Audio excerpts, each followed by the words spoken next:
not brightest star. Is it a brightest star uniform or? No, it's a Stormfront uniform. Okay. Yeah.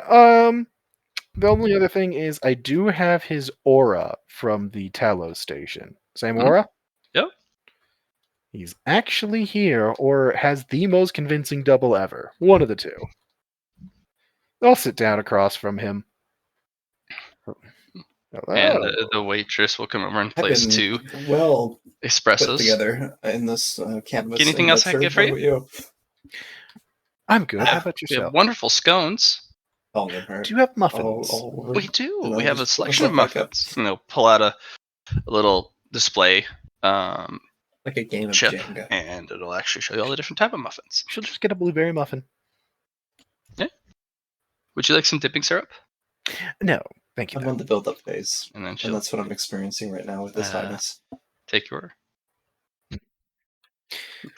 Once the waitress is gone, orders in and all that, I'm going to look over at him. So, first and foremost, I'd like to handle this a little bit differently than standard. A proper introduction.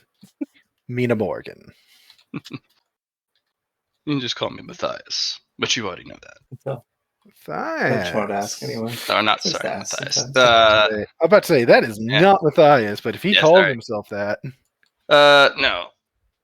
I got my names mixed up. Hold on, let me just check. Matthias is his boss, even if he doesn't know he's his boss.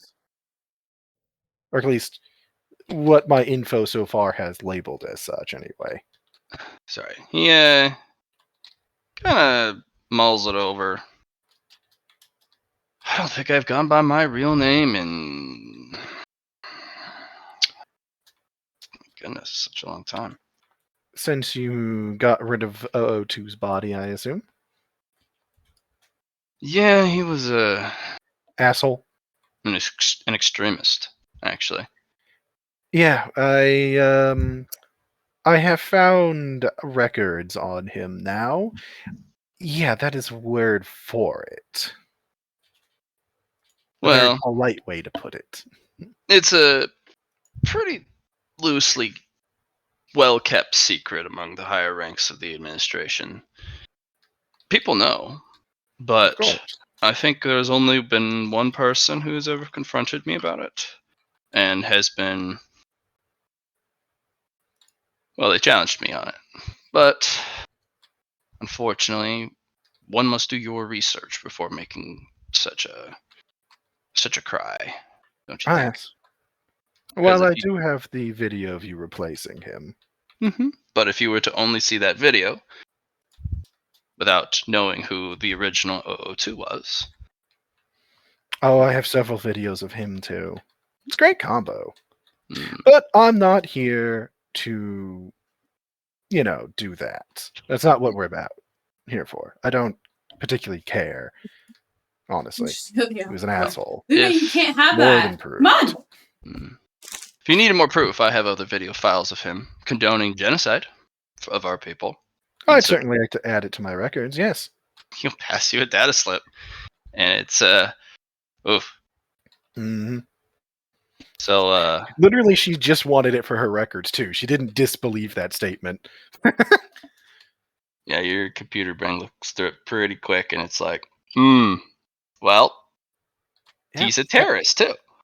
That matches exactly into what I would expect, honestly. Well, so, introduction. Yes. I suppose we can call me Greg for now. Greg. I've been going by, or Gregory, for Greg for short. I couldn't see it. It was Which would you prefer? That's fine. I know it's a unassuming name, and maybe it doesn't even fit my... She shrugs. Everybody has a name. Doesn't really matter what that name is. It's your actions that dictate whether or not the name's relevant now, isn't it? After all, there was in the old world a Saint Patrick and a Saint John. How common is John? What makes them saintly? I don't know, but I'd have to read through the Bible I got to find out properly, apparently. It's way down the bottom. I've been saving that for a rainy day when I get Yeah, and put bored. the bag over top of it. Well, you know those texts. A lot of those were burned. I think that they have some cultural significance to understand how people used to think at the very least. Good. Nice. Did you know Shade Tech was originally designed to She just remember steals things a long sock destroyed? and then walk off with it. I'm not surprised. Oh, didn't like that one. It's actually a recovery technique No. to delve into the past to see if we can find where the objects of art and sense. culture and heritage legacy were destroyed.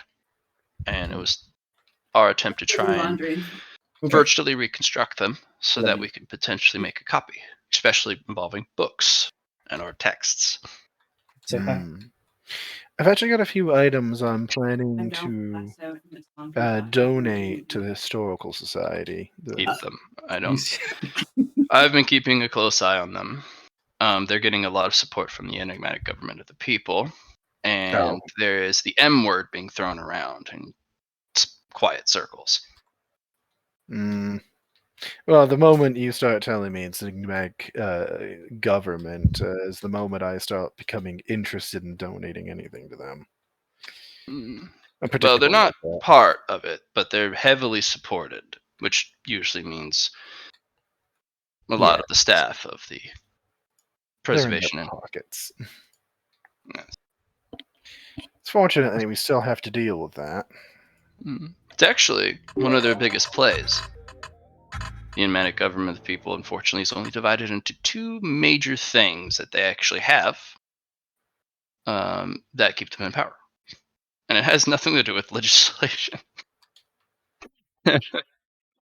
What's the second then? If Historical Society's one, Well, it's actually the preservation and safekeeping Hmm. of the legacies and histories of this planet. oh right, And they want to be basically the curators of our history. And they're working very hard for it. That's why the investigators who find anything are encouraged to keep a very large, healthy, but well protected and preserved private collection and not give anything out until we handle this. well, I'm thinking that it's going to be handled soon, shall we say? The other one's luxury goods, specifically things like tobacco and alcohol. Of course, it is. They have a very strong hand on that market. In fact, they actually determine what percentage of these goods gets actually produced every year. Kind of like the way Mr. Banshee bought out the those pepper seeds. Yeah, Those are luxury goods. yes, I understand the intent. It's not a bad idea. It's not a bad idea at all. It keeps them very well firmly seated where they are.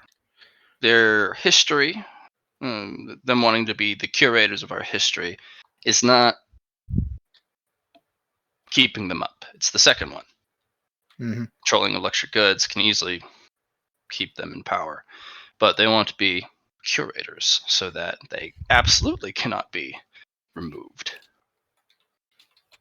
Well, can't say I approve myself. But I don't like what they're doing with it. I basically told them they would have my support in this curation of things if you didn't just focus on the oldest items. Because we also have a history as enigmatics. We do. Why do you have to focus on items that came before the Stormfront? You know, I actually have a collection of medals from soldiers who served from way back in what was it? Did it start in World War One? I think it was World War One, right up until the most modern member of the clan in question. Huh. know, isn't that fancy? Oh, yes, it's fascinating.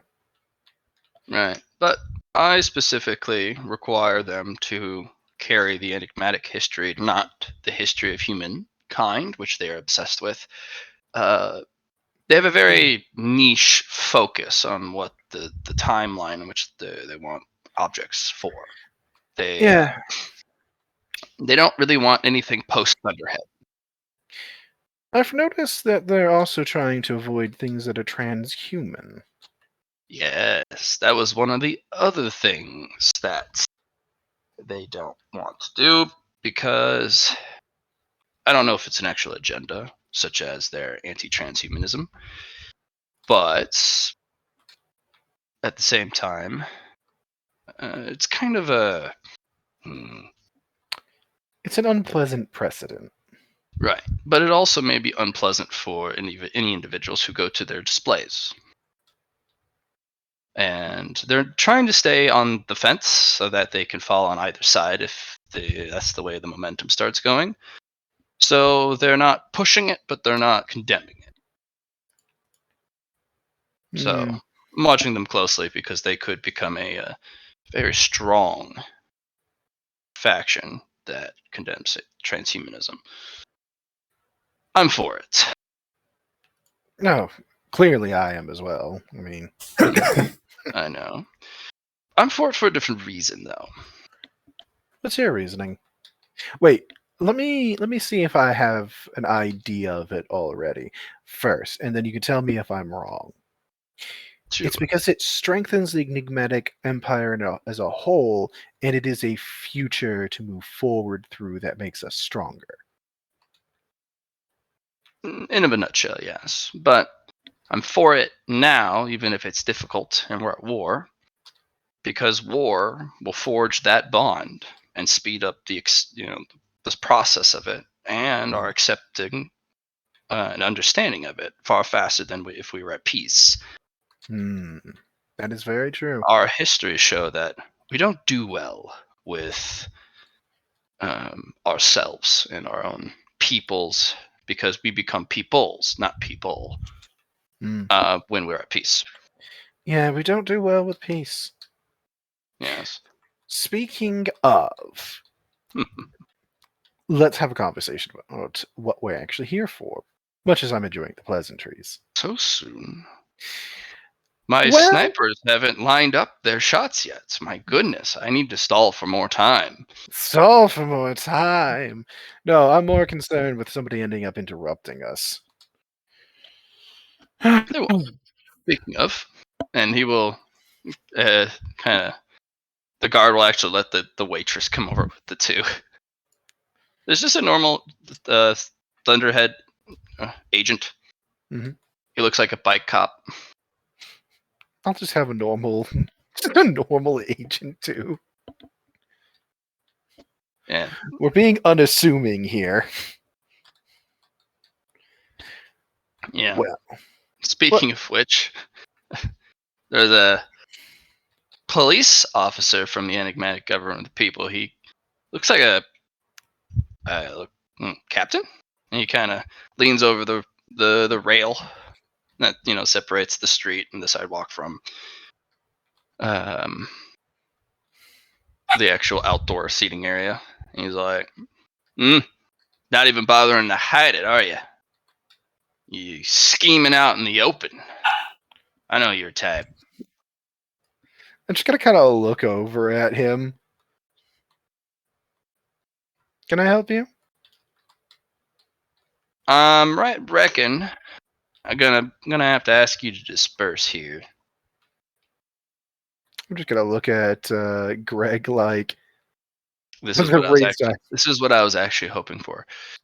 Ah, Captain. I was wondering if when you'd come by. You're a very hard man to get to. Well, I'm right busy. Yes.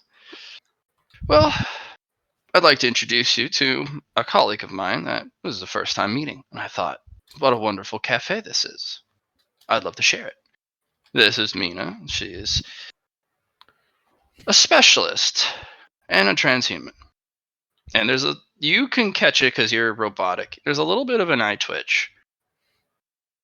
They are a foremost programmer and, well, specialist on programs regarding the Thunderhead and its defense. And he's like, "Is that right? We were I am indeed. yes. We were discussing this new issue with Thunderhead falling silent. And I know it's a issue that needs to be rectified as quickly as possible. And don't you worry, Captain. We'll solve this." While eating muffins and drinking coffee. Well, would you like us to go to a command and control room and start yelling at techs that don't deserve it to make them fix the problem faster? That never helps. All it does is stress them out and make them work their work so much worse. I got my eye on you, both of yous. And he kind of marches off.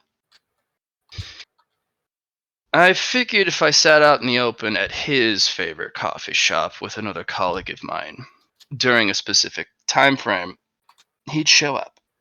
I wanted to introduce you to one of my problems in person. Yes, his staff have been. Well, I have to give them kudos for bravery, at least. They are some of the bravest souls I have ever experienced. Either I that or mean- they lack all common sense or fight or flight instincts. The fact that I had them stand up to some of the ancient guard and tell them to stop marching down the street recently. I Do you know do Time and not. Square? That debacle? Yes, It's like that. Yeah. yeah.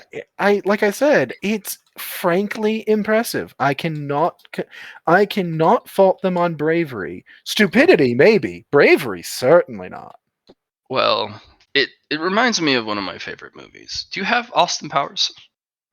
Let me check my records. Actually, I don't know. Do You I? don't. I don't think that was on my list. Nope. Nope, not one of the ones I've got right now. I'll give you the video, but he'll pull up a scene where it's Austin gets in a steamroller, and there's that guard across the whole warehouse going, "Stop!" He's like, "Get out of the way, go!" And it takes them like 2 minutes to get there, and he's still like, "Stop!" And he gets run over. All he yes, had to that's do is right. step to the side because they're going like 5 miles an hour. Yes, that's incredibly accurate because they did not shoot him. They did just keep walking. Yeah, he'll pass you the movie. Add it to your collection. It ended up on the forums, you know. I pretty much had all of my collection to that. Do be careful. The forums are getting more heavily regulated. Unfortunately, it will have to end up very censored at some point. There are. How should I put this? Rather than censoring, my plan is to move things into circles, if that makes sense.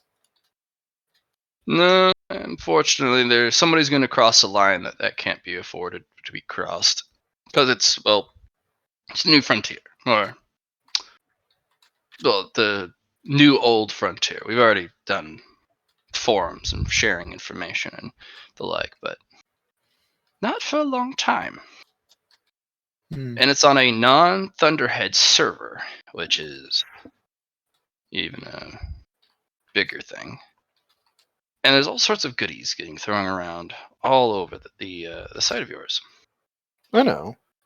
A lot of interesting things have been showing up, and some things that probably shouldn't, but, well, the way I look at it is at a certain point, we're gonna have to let people figure their shit out.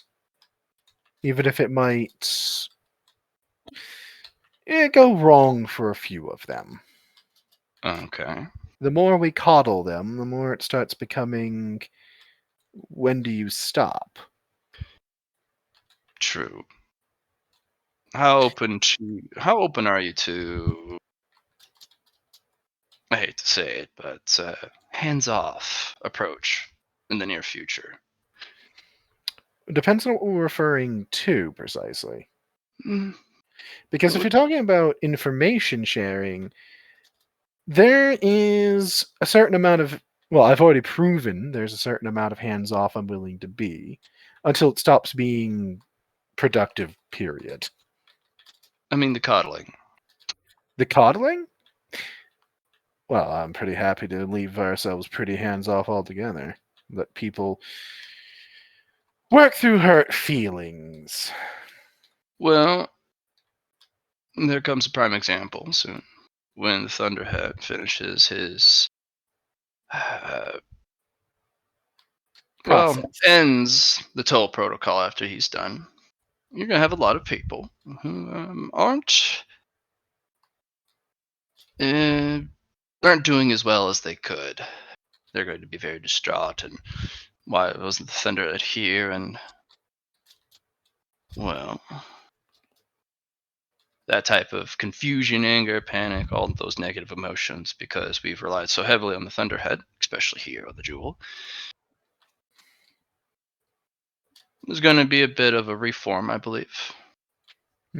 Reform also on how we do things. So, kind of putting together a plan,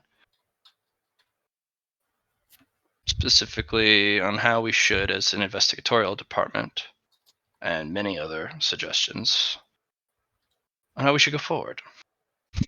I see what you're asking. Yeah. I think being a bit more hands off would be. I think relying on such small numbers is hampering us when it comes to relying on people to be responsible with things. Not as individuals or as empire, but as a species. Too many of our people are too comfortable. Yes. And that ends Or up.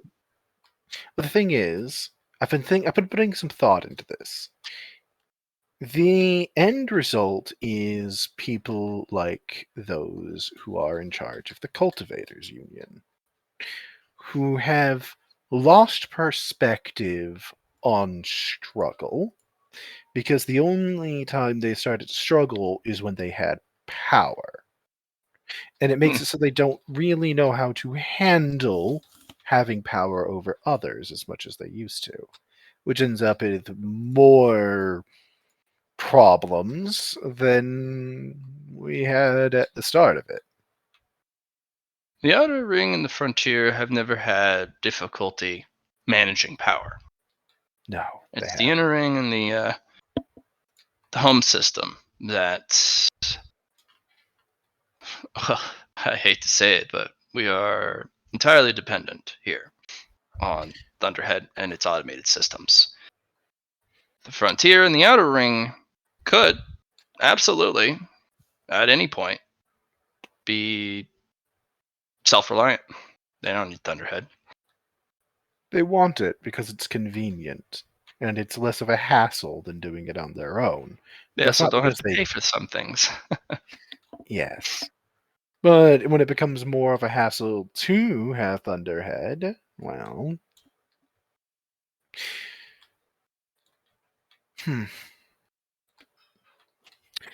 I think that there needs to be some changes. Some things. But I don't think, to clarify in one thing, I certainly don't think we should be moving away from Thunderhead as a whole or anything like that. Because I think he is, or at least an entity in his position, will always be necessary. Is that Because you as an intellectual and a philosophizer speaking, or is that I've been loyal to the Thunderhead since I could think, because he's always been there for me and it's been apparent to me, and so I have loyalty to him almost blindly. it's something I've actually been putting thought into. Let me put it this way. left to our own devices, we always end up bordering on, if not outright destroying ourselves, right? We're rather good at it. We're very good at it. We're very good at destroying and killing. No question. Especially when properly motivated. I'm actually pleased that it is a defining feature of our species. Because But we you wouldn't be able to compete in the galactic arena if we weren't so good at it. Now, here's the thought that I've had, though. Hmm. Thunderhead is also something for us to rebel against. Think about it. We always need an other. Even in a civil fashion, we need another. Thunderhead is a parent telling you no, and your instinct is to respond with no in kind. It's what people do. So, if we removed that, now we have to tell something else no. What do we focus on? And without that focus, it starts becoming a problem again. You see where my thoughts are going with this? Potentially. It's nice to not have to go back into our darker histories. We have better weapons than we've ever had. Because the last war we had was planet-wide, but now we have galactic weapons. We have ships. We And do the need a battle. mind. Yes, I think we'll never. I don't think we'll ever quite outgrow that because we have several species to use as examples of, despite their growth with time, not having grown away from that. Even the arrogant little greys still have a structure like that and have formed themselves in a similar fashion. So I'm thinking that it will always be necessary, but what form it takes, that will need to change reliably with the species as a whole. It'll be difficult, but I think we can do it. We've done it before. Exactly. It always happens. Right now, I think the biggest problem we're facing with Thunderhead in its current iteration is that it's coddling us too much. And I think part of that is because it was very specifically altered to do so during the update process. But it wasn't because the person updating it wanted specifically that, but because they wanted it to be malleable to their control, and, well, it failed. Mostly because they underestimated the Thunderhead.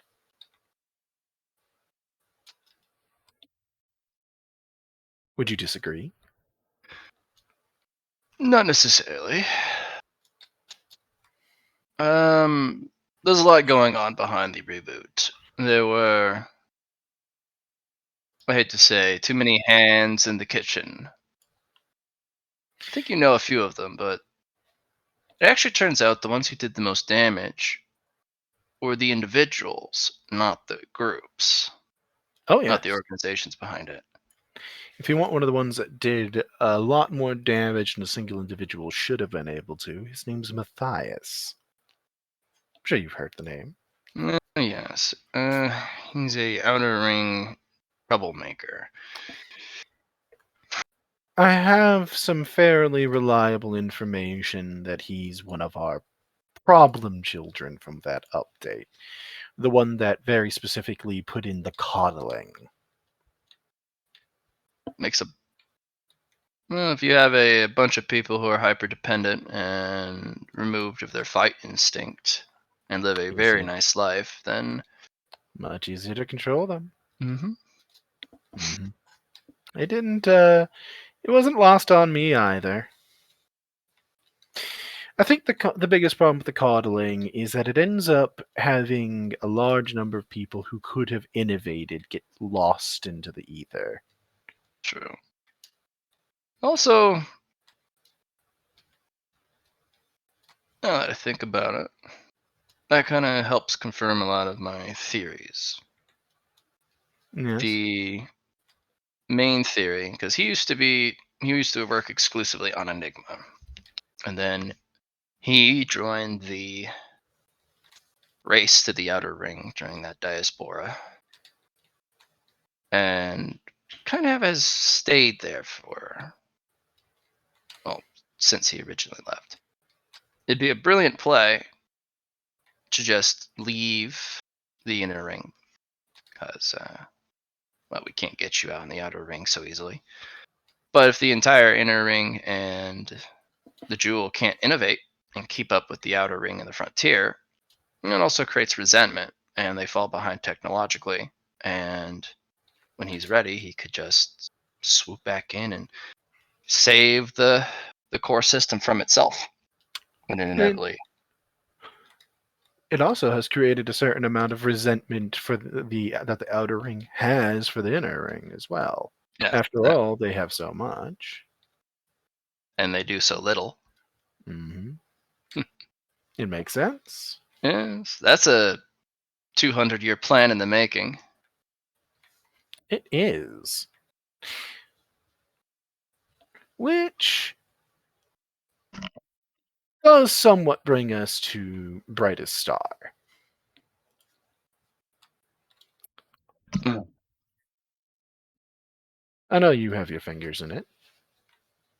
How Which one? deeply? Brightest Star. Oh god, I was part of the original establishment committee. Hmm. In fact, if you found the original um, departmental documentation, where we filled out all the right forms and got officially recognized as an organization, you'll find my name on there, on one of the original signees. Which Right. name, might I ask? Uh, Because I I do think have the documents. I think it was at the time Mikhail. Yes, I think that was the first name I used. I'll take a look, because I do have those original documents. I sourced them when Brightest Star Yeah, showed. his name's on there. Hmm. Are you still a part of it? Oh yes. Hmm. Kind of hands off at the moment. It's kind of gotten away from me. Too much power. I think it's gotten away from more than just you, in some ways. I know the Cultivators Union has its own faction in it now. One that has. I tried to keep him out of it for as long as I could. There's something different that happens. A massive difference in change in structure and hierarchy when you bring cultivators into a group. Because Mhm. if your organization isn't strong to begin with, they just take over. If you have a powerful organization, well, they'll amplify your organization by being there. But They'll also make decisions that are a problem. You've heard exactly. about what happened on Ares base, I assume. I don't know Ah, if how much your information comes out on that one. I do keep an eye here or there. That actually is a cult. Cultivator cult. It actually, I looked into it because I was rather irritated um, with the changes to the organization I spent so much time and effort to put together. Um, there's a subsection of cults that, and I'm not going to even be able to blame black practitioners on this because they're more sane than these guys are. Yeah. That's not encouraging. Nope. No, there's a couple cults. There's Cult of the Sword, which is an obsessed group, and they take anyone, cultivator or not. Um, they worship our military might and any weapon and development of it. It's anything goes, and as long as you follow the practices of the cult, it's kind of like a chaotica spin-off. Violence for violence's sake. But it may not be them. They at least are proud of what they are. You won't find them in the internet. Oh gosh, no. There are some extremist cells within the Cultivator Union, and I hate to say Brightest Star as well. Also groups that have been embittered because of the changes to the organization. If you have a bunch of fanatical loyalists to a cause, and then the cultivators march in and just, well, now you're out of a job. Yes. There's a lot of infighting, and the whole cause of my declaration was that they accessed the weapons they did and attempted to blow up Ares' base. Well, I don't think it was specifically targeting the, well, specific people they were targeting. It was for the cultivators and for what the Ares was, represents nowadays. It is becoming a bed of a new transhumanist movement. And it's also become a growing metropolis for cultivators and a very specific type of cultivators. So they figured probably with the two fleets here, they don't need the base. Well, considering they were using a warlord, or multiple, they were going to take out the fleets too at that point. Well, If it wasn't a warlord, I wouldn't say that. yeah, this is why hate, unfortunately, needed to be genetically removed, or at least muted. Hate and revenge, when you mix those together, especially after it's been suppressed from your genetics for such a long time, it comes back with a, I hate to say, a vengeance. A lot of people don't know how to deal with hate when it bubbles up in their chest. I think I've I don't know really how to deal with hate now. I don't It's feel difficult. it particularly often. You But will. I've felt it. Don't get me wrong. I've been non-enigmatic for longer than most people. I had the treatment done when I first got access to the Spine Runner. After all, It's the program. mandatory. Yes, it was the first thing they do before they even start training you. So, like I said, I've been with the emotions for longer than most, so I know I handle some things better than some people. But even I know that sometimes I react poorly to my emotions. It is You what want it the is. worst of your group, though. Aether. No, he's more whimsical now than ever.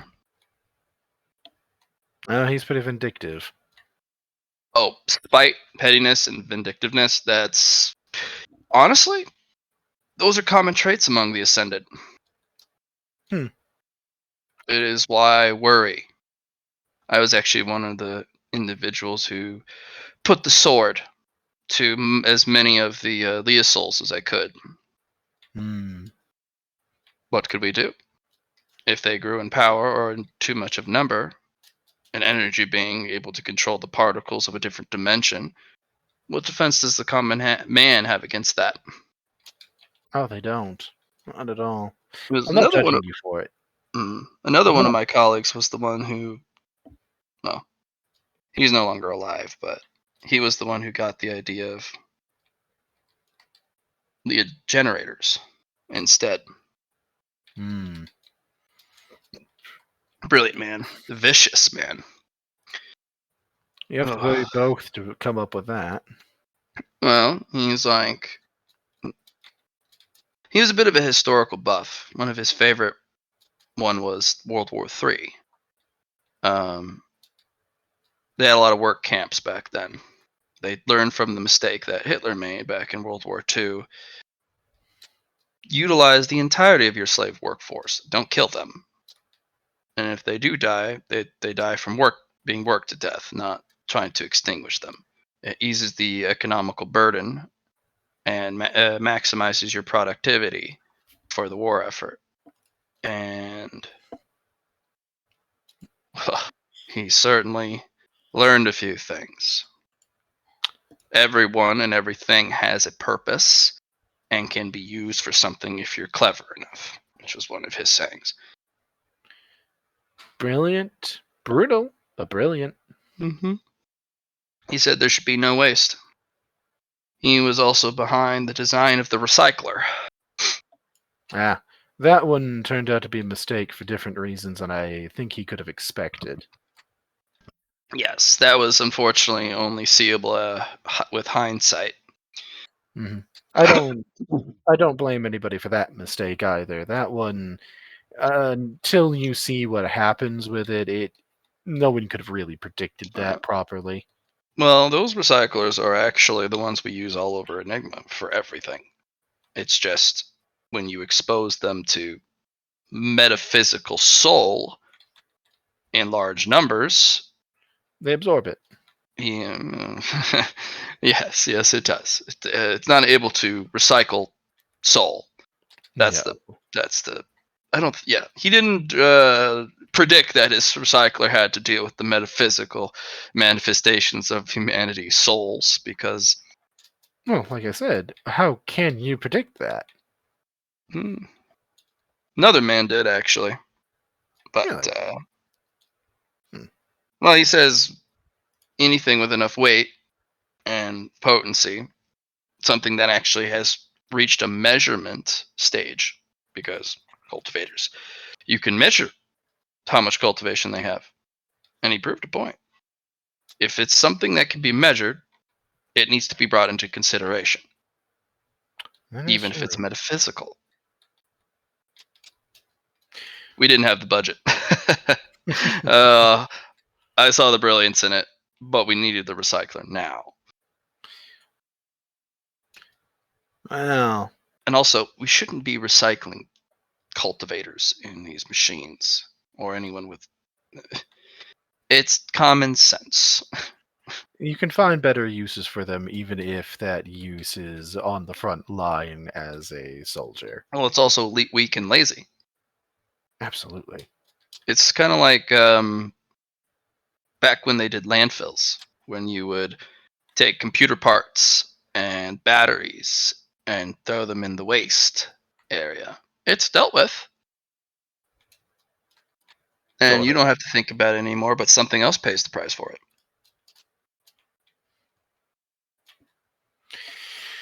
Somebody always does. Every Those you decision had to they take make. it to the proper recycling center or proper disposal site for those, which required more effort and time, and you got nothing out of it. So why not use the easy method? That is the problem. The real problem, isn't it? Well, Deciding to use the easy method rather than what would be better, just because it's easier and cheaper. we Or did less find out what, let's call him colleague number 3, the one that did see the extra, if it can be quantified, type of person. All right. He built something that recycles it. It's not an actual recycler. It was a repurpose tool, is what he called it. His colleagues called it the flaying rack, and he was not very happy having it called a medieval torture instrument. But it was. If the shoe fits, even if you don't like it, you have to acknowledge it at least. It does the same thing your new technology that you're focusing on. It does to the way you do that to inanimate objects that are filled with cultivation. Oh, you know about that. Yeah, the flaying rack does that to living or even dead cultivators. I actually saw something that somebody has advanced that tech. Seriously, least that's disturbing. Yes, it was a tube that they had a black practitioner in. Pumped black potentia directly out of them as it was created. That's easy to do because black potentia is a self-perpetuating thing. That actually might be a life-saving device. It could be, except the way it was designed, it sucked everything out except the core. Then I'm mistaken. I said way it's designed, but it could be used that way if modified. Could be. Kind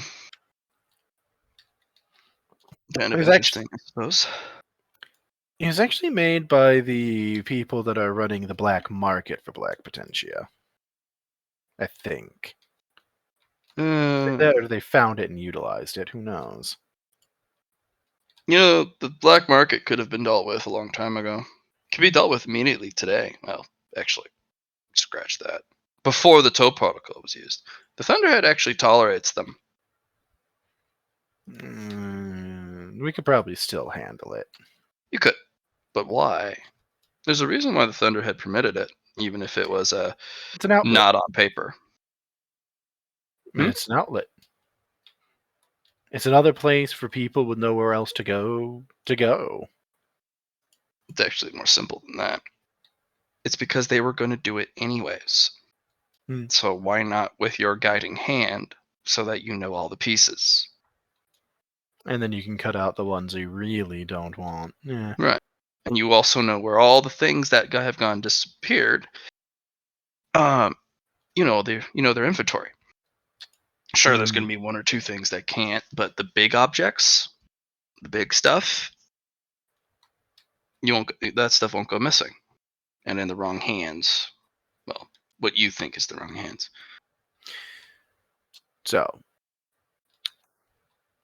what I actually wanted to talk to you about today, I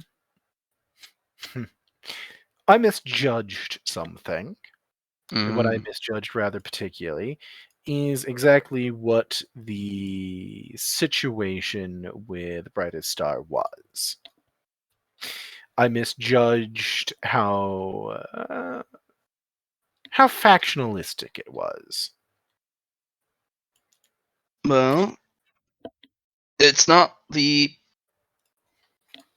organization I put together all those years ago. It was supposed to be its exact namesake, the Brightest Star. And I knew it wasn't going to take the place I wanted it to immediately. So it required a lot of work and a lot of help. But health comes with a price, even if it means access. Well, for everything that's going on, I have realized that while it was at the time, based on the information I had, the right call to effectively declare war on it, it isn't completely the right decision now that I've gotten more information. So it was a hasty action on my part. Well, what was more hasty was the toll. That one wasn't my call. But it was within your means to stop it. Mr. Banshee doesn't listen to me as much as people seem to assume. Well, that's the Banshee family. He doesn't want to listen to me either, which doesn't help. So, Well, by Mr. Banshee's file, he is a rebel and an individualist, someone who loves the idea of going against the system. And technically, you are kind of the system. Yes, you are the government, and you are with the man. Yes. So he's instinctively, let alone what he actually thinks, he's instinctively going to reject your counsel. it was like pulling teeth to get him to delay it long enough for me to give Thunderhead a couple tools it needed before initiating. My get his hands on the toll protocol. Hmm? Where did he get his hands on it? I didn't ask. Goodness. I never asked. Why would I? It's the toll protocol. Did he have it all along? Was it something he produced from thin air? Well, Was it something that was given to him by the Thunderhead, or something he acquired elsewhere? He or did his acquires parents things. get it to him? He acquires things all the time, and never wants to tell me a damn thing about where. Especially if I ask. The way I assumed it, he was either going to tell me in time, or me asking would just antagonize him.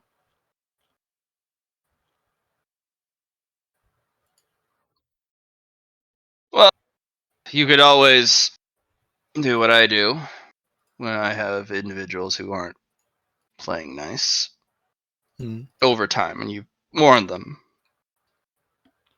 You can give them an ultimatum, but that doesn't seem to be the. We're not They here don't. to talk about Banshee. Well, we're on the topic. I'll keep it brief. Hmm. With him, he needs to be very careful because what's about to come find the way to him is a committee that I don't think many ever want to see. I know who you're talking about. The Vault Keeper warned me about them. And I'm going to be having a meeting with them. I have no choice.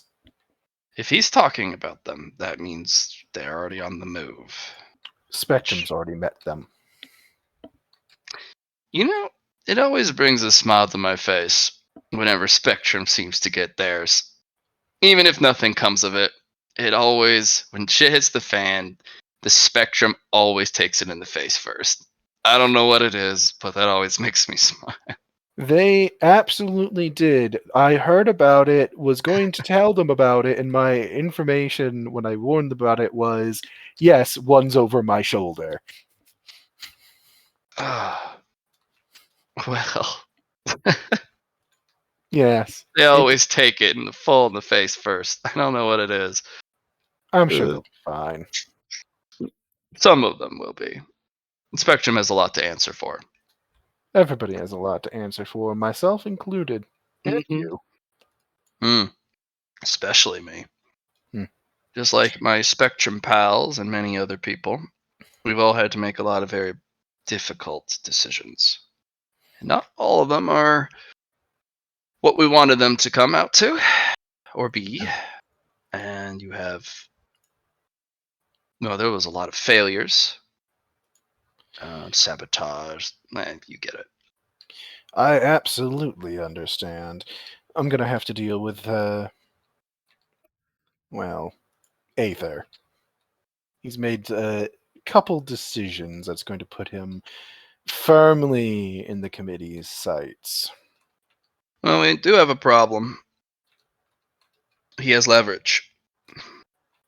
I hate to say it, but he has a stupendous amount of leverage at the moment. He's built it himself with his own hands, this leverage, which is the worst kind to have to go up against. Well, I've been thinking about that. Hmm?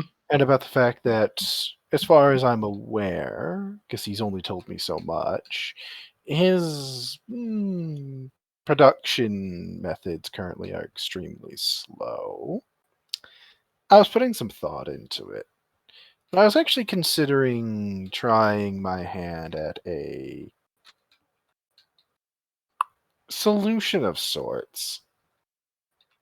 A Potentia experiment. I don't know if it'll work. But I was thinking of trying to modify a generator using Potentia to produce the necessary power. That's been tried. It turns black. Oh, I'm not talking about a Leah generator. I'm talking about a normal power generator. I know, it turns black. Interesting. I wonder why. Because the cultivator, the ships we use, all the captains are cultivators. Hmm. And when you put a generator like that into the system with that much potential, they're going to link to it. And their experiences will taint it with time. Mm-hmm. Yes, I see the issue. Also, any equipment that is infused with, he actually will pull out a little data card and pass it to you. My research and research of many colleagues who are no longer with us today.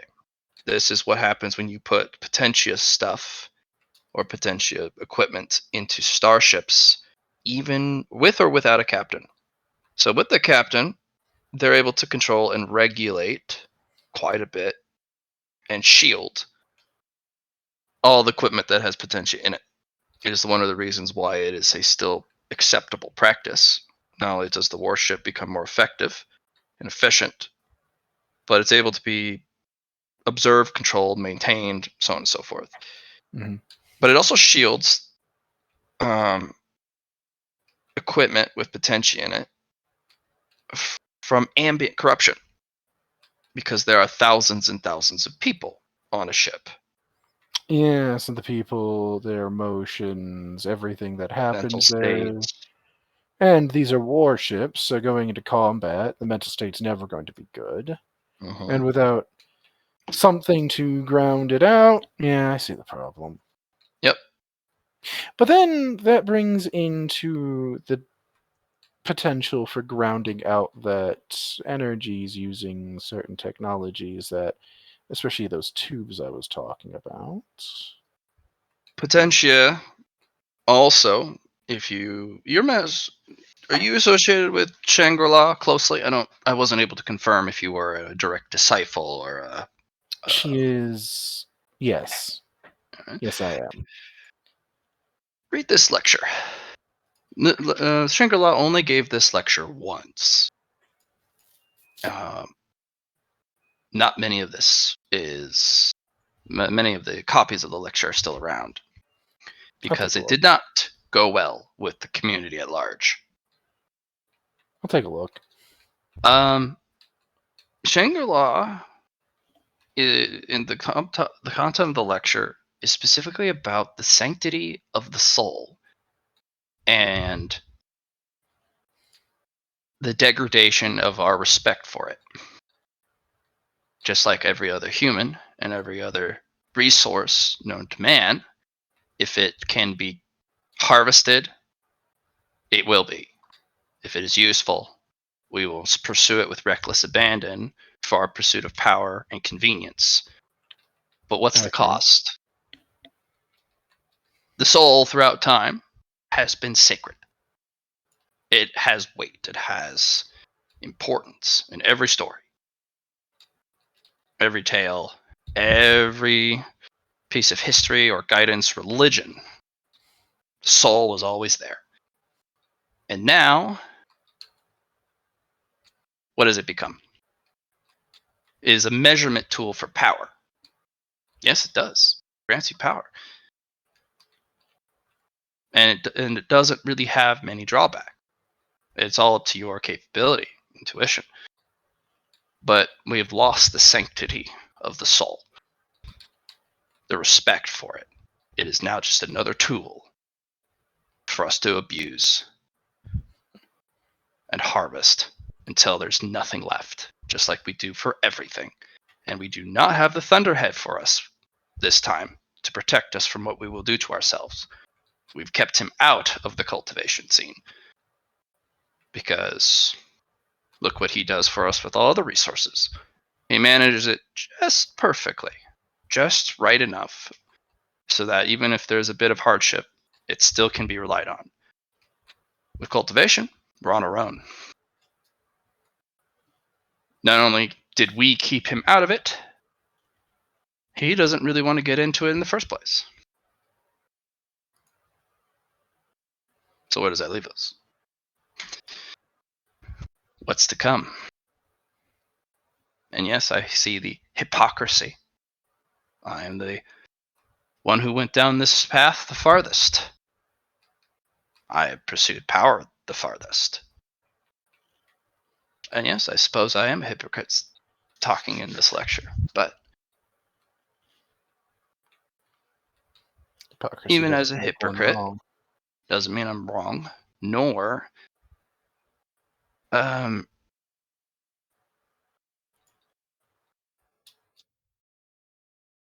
it mean I'm going to stop. I'm still the pioneer, and I will find how far this can go and what it looks like on the back end. But we also need to start drawing boundaries and guidelines as to what can and can't be cultivated, or should and shouldn't. Should and shouldn't. Yeah.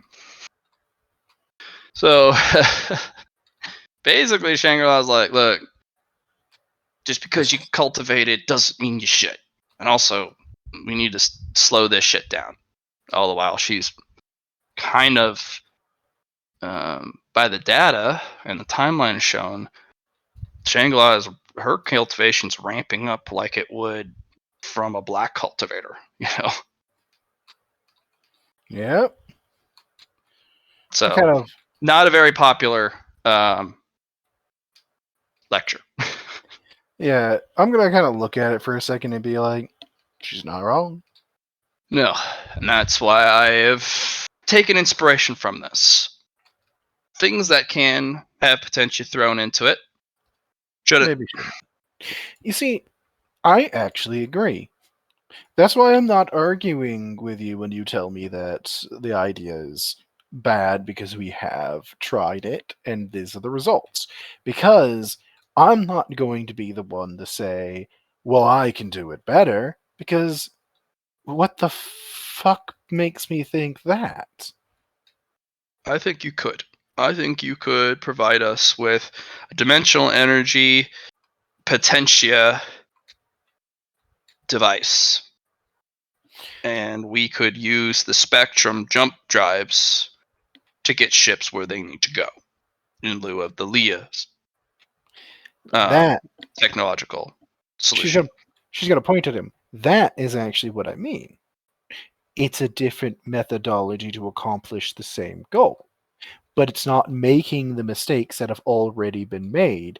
And so many people not only want to keep so many secrets, especially about things that they failed at, that it actually becomes difficult to tell what has and has not been attempted and what the results of that attempt were. My concern actually comes from a current issue that I am very for and in support. If push comes to shove, and I must pick a side of the fence to be on, I'm for transhumanism. But we don't need sentient warships or battle stations.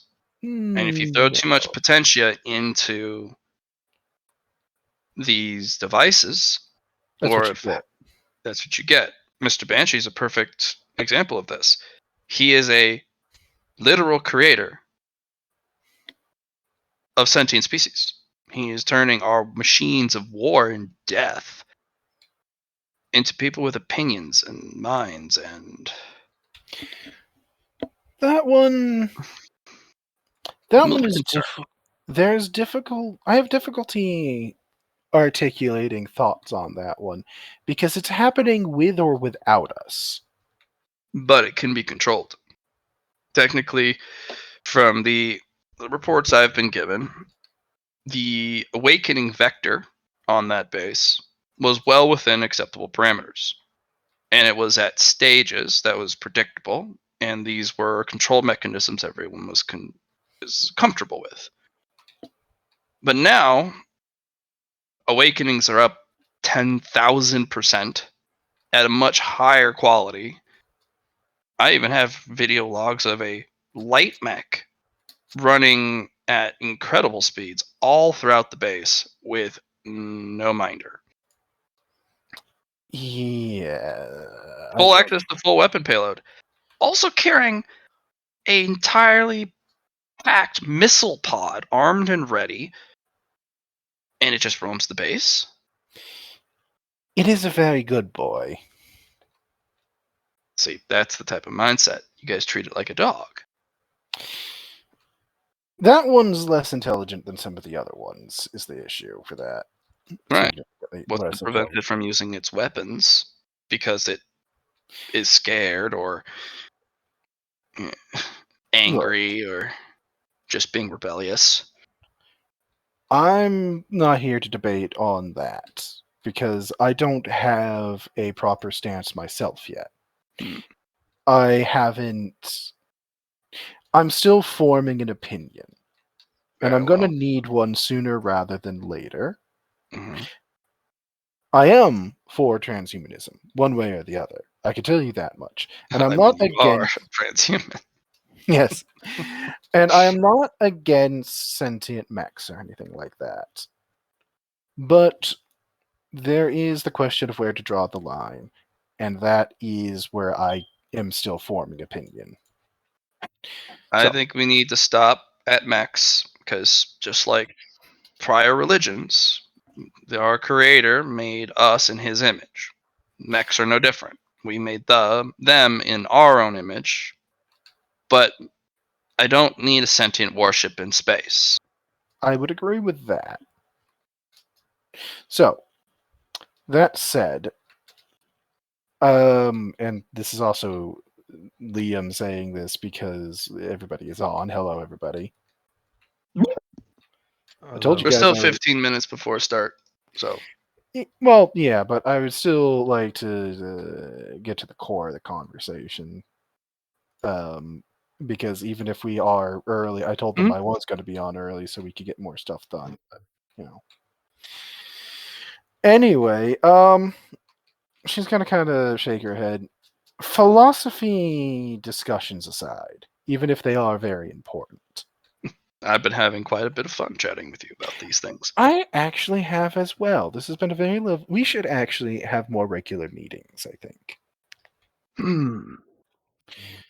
But I do need to get to the point of this because, well, there's a lot going on, and while I'm not trying to rush, time is always of the essence. It's eternally of the essence. Yeah. Kind So, of paradoxical, because technically on the home worlds, you have as much time as you want. and yet you don't. So, I would like your assistance in bringing Brightest Star to heal, and doing so without the inevitable shooting war, at least what views as of an inevitable shooting war that is starting to develop. Because I would very much rather avoid that, since we can't really afford such things when we have enemies at the door. Well, Brightest Star is a fractious entity, not like I remember it.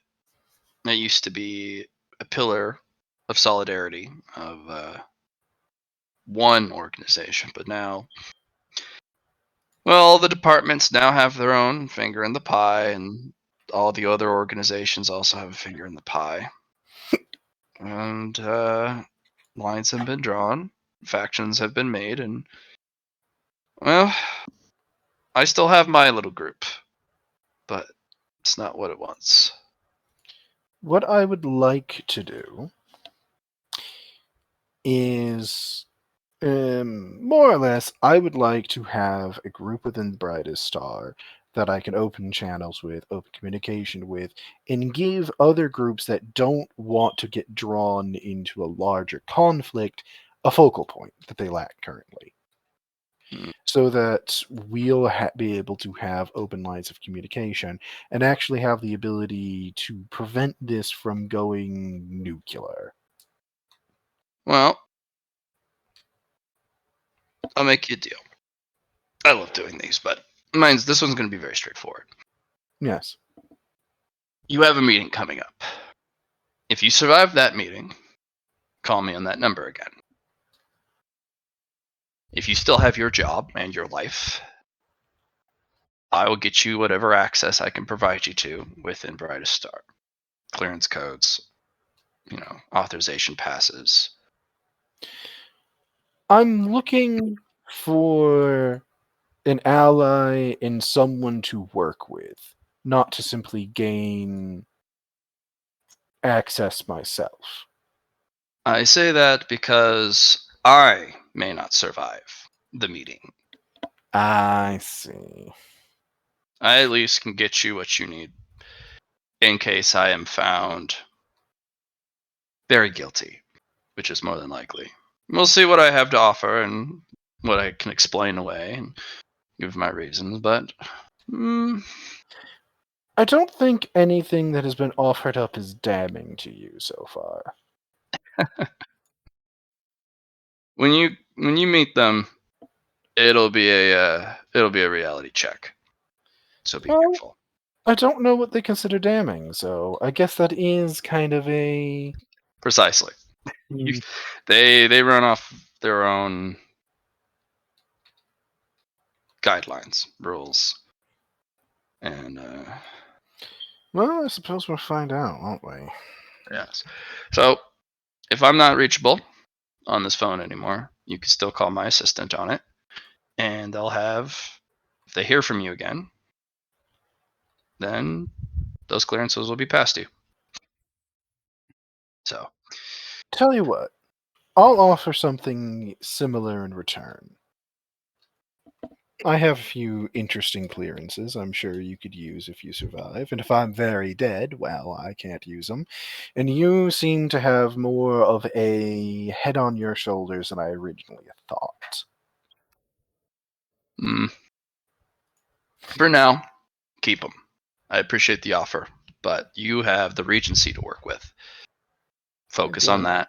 I'm a puppeteer, but I know that my strings come with strings themselves.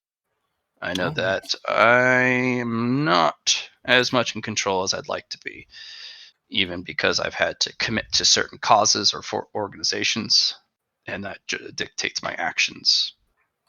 Oh, yes. You're less attached. If you start giving me clearance codes to things, I may be forced to use them, and not for the Oh, it's betterment. only if we... This is a if I die offer, not a period offer. You Give see? them to your junior investigator. She is far more capable than we give her credit for. Oh, no, I'm actually thinking about looking into getting her promoted already. She needs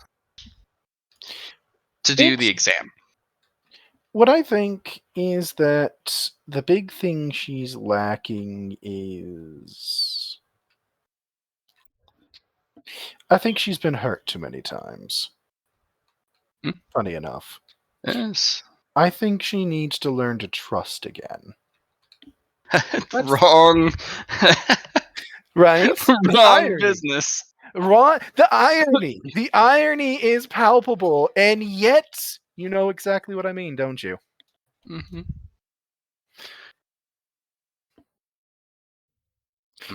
This was a genuinely nice conversation. I hope we will both survive to have it again. In fact, I say the next time we do it again here just to piss off the captain there. He's going to be an ongoing problem. He is a leader behind certain movements and an advocate for anti-transhumanism. You think it He would be better to wants be he gone wants with to it? keep the home world. He doesn't care about the rest of the empire because to him the rest of the empire is a machine to serve the enigmatic people. And to summarize or paraphrase what his goal and ideal for Enigma is, keep Enigma for enigmatics. Yeah. Yes, you see that. Not even for humans. Enigmatics. I think something needs to happen with him that can't be used to martyr him. That's what I think. That's why I'm being very cautious about the approach. Yes. So, that's why I wanted to bring you here. Not particularly because I just wanted to piss him off. That's a highlight. Oh, we can have all sorts of goals for having meetings like this. It particularly irritates him because of his views. He doesn't consider either of us enigmatics. And this is his favorite coffee shop. How much you want to bet he stops coming here? Because it's been tainted. No, as long as it eventually becomes something else. He might actually. Never mind. We have more important things to do for now, but he is a problem, but a back burner one for now. For the moment. Keep an eye out. There's a movement people are trying to push, and they're trying to stop the transhumanist momentum that is starting to build. And Metronic department's starting to wake up again, to everyone's surprise. Mixed feelings about that, but well, it had a kind of a sordid history. Yeah, I don't plan to repeat it. Well, I've the been download process is still the download process, isn't that it? actually is my next thing to look into in regards to it. I can get you the data from one of the vaults in regards to the original project. I have a little bit of that. I Would you can like it? get the original. I would for pre-planning, but I know where to get the original documents. Mm. More specifically, I know where the original creator hid his. Ugh. Yeah, there's a lot of stuff that went missing on purpose during that time. I have good information that he was trying to fix the problem as well, but budgets didn't allow at the time. Budgets were wild at that time, by the way.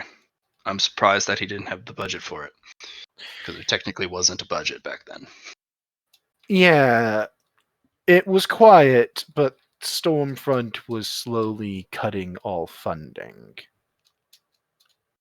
Regardless, do know that despite everything going on currently, there's going to be a culture war or revolution or movement, whatever it turns out to be. And we as enigmatics, we're all going to have to figure out where is the line and what is our future going to be. So I'm for, as you already know. Yes. But there's also different nuances that you have to watch out for. Because to the captain there, a transhuman is literally not enigmatic. Which means if you've undergone the genetic therapy to get your fight response back, you're No longer a transhuman. You're transhuman. That is such an easy thing to use as a line. I can understand why they're using it. It's very catchy. Very. So Because how do we know they won't become violent? Yes, I can already you hear them don't, right now. because they are violent now. Exactly. Like I said, I can already hear the arguments. Unfortunately, they're not wholly wrong, which makes them the worst arguments to deal with. Yeah. And he starts to go into another topic, and then he pauses, and he kind of freezes up, and he kind of like, looks like me before you. I'm mildly surprised. As he pulls out an old beeper. Like, fuck. Okay. Looks like somebody finished up with their meeting early, and they want to see me now. I Good luck. genuinely wish you luck as well. I hope you I prepped. Don't walk into this meeting thinking you can just sling it. I have prepped for these. He'll pass you a little file. Go over that. That is my meeting prep checklist. To be frank, as I accept it, I have no idea if I'm going to be prepped for this or not. I don't know what they're going to ask about. I don't know what they're going to care about. They're unknowns. I think that's the most intimidating part of them, isn't it? Mm-hmm. Can't keep them waiting, though. Mm-hmm. He gets up rather hastily and he does the Ben 10 watch, sets a bunch of spinning dials, and then just bloop, dimension energy. I do give him a salute on his way out. He's in haste. He's out. Yeah, no, I'm not expecting anything in return. I just gave him one nice salute on the way out. Mm. He's probably gonna die. Who knows? All right. And you guys are pulling up to Ouroboros Station. We were in Ouroboros Station. We were Oh, talking yeah, sorry. to what's his name, the station master. Well, this meeting was while you guys were pulling in. Oh. Yes, that was. I had several meetings. The benefits of many bodies. Yeah. Timeline wise, you guys were pulling in on final approach for docking. Hello, everyone. All right, let's see what we got for music. I had a meeting. It was surprisingly more productive than I thought it was going to be. Hmm.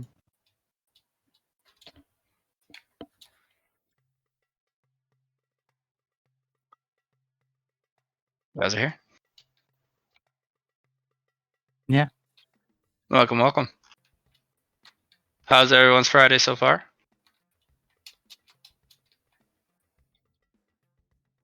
Good Mine chat. was fine.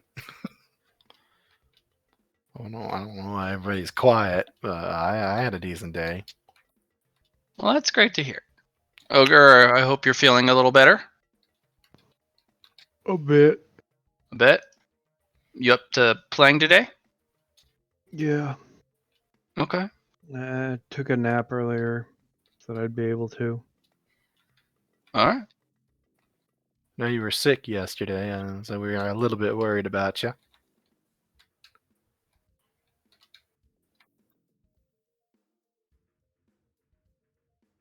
Well, all right then. Mm-hmm. All right, guys. So, anyone remember where we were? We're Well, on Having a conversation with the future pet.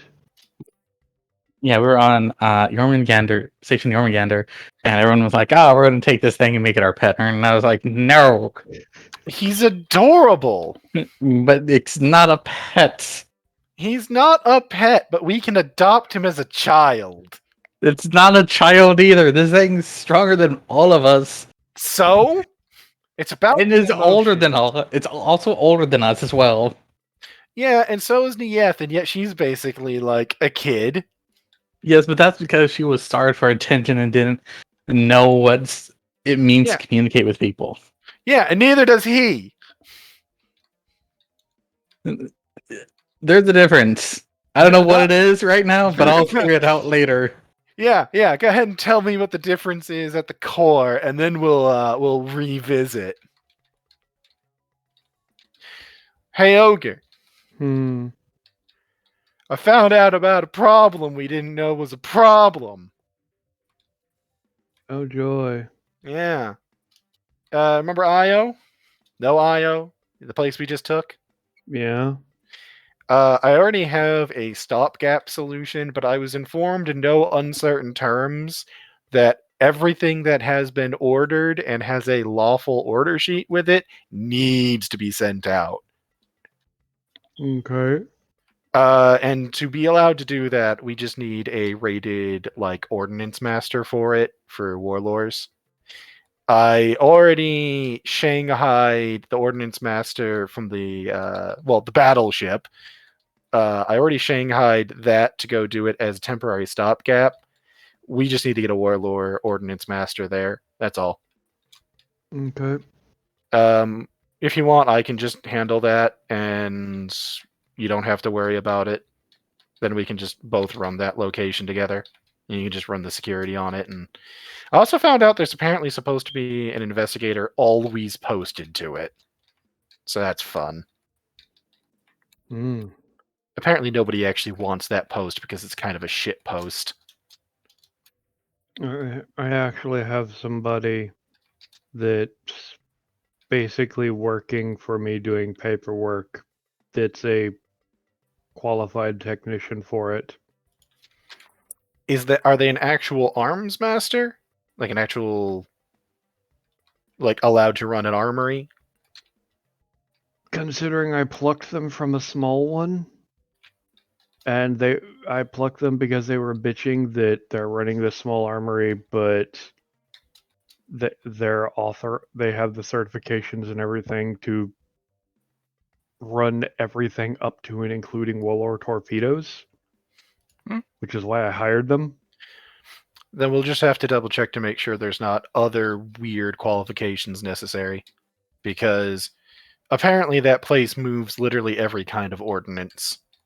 So they might need to be Spectrum qualified too. I'm not sure. We'll have to actually check. That's all we need, is just somebody fully qualified. We just need somebody currently that is Warlore, because that is the immediate orders we know we need to fill. I can get him transferred over. Cool. Like I said, I already got... I as a temporary thing, Shanghai'd the battleship. So we don't have to worry about it now. But I would still like to contribute administration staff to this so that we can be working together on IO. That's entirely fine. Actually, you know what? It might be better if we split up, like, if there's requirements for Spectrum qualified equipment, we don't have it all in one hand. That way we don't have somebody go corrupt on us without warning and have everything. Fair enough. I hadn't actually considered that until I just thought about it. Yay! Splitting of duties, responsibilities, checks and balances, other words here. Everybody has such enthusiasm today. Holy shit.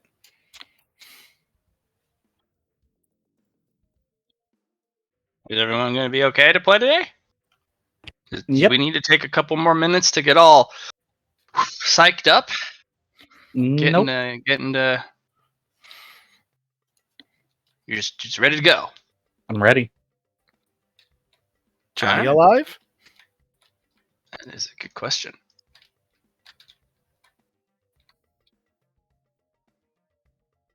Well, We'll put a question mark on it and keep going, I guess. I am as psyched as I am physically capable of at this moment.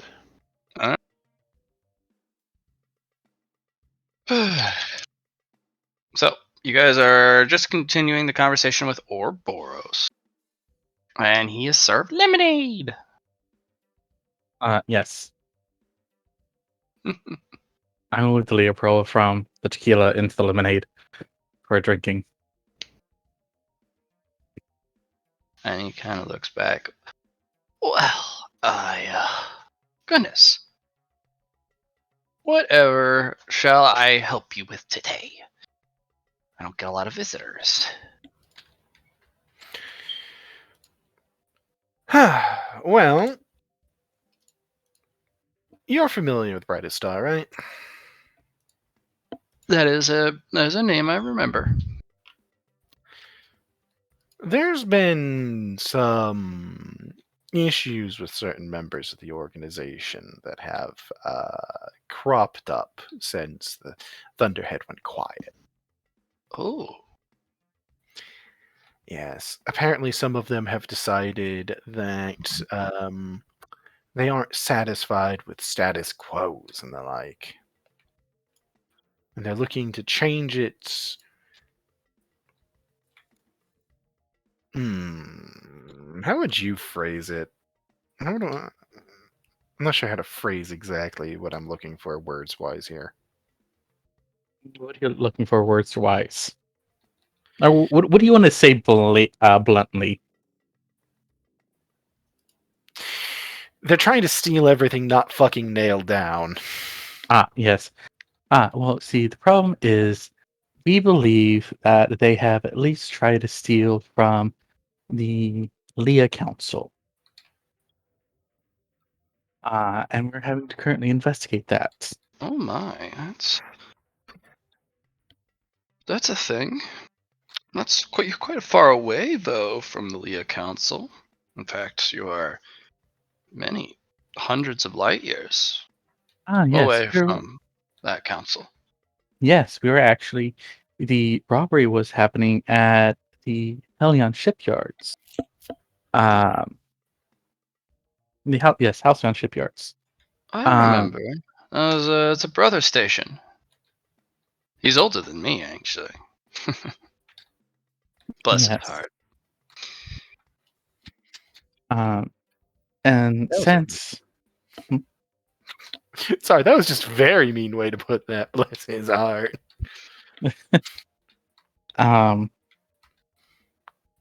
so we're following a trail that was left behind. Oh, following some breadcrumbs. All right, that sounds fun. What do you? Our concern is that we believe we might know the next target of theft on their list. Which? The Atlas Foundation. Well, they're quite the troublemakers, let me tell you. Those Atlas folk. Tell you what.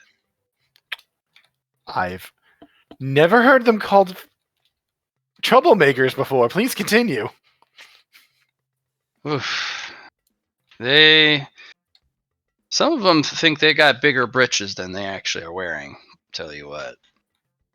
They always want preferable treatment over the others. And they make quite a big mess out here sometimes. I have to play mediator with them between some of the other groups. Kind of bullies, almost, I think is the word I'd use for them. Huh. You see, But, and then I of mean, course you remind them that this is your station. oh yes, it is. But I kind of see them as oh gosh, one of those small yappy dogs trying to bully a big dog with actual big teeth. Chihuahuas.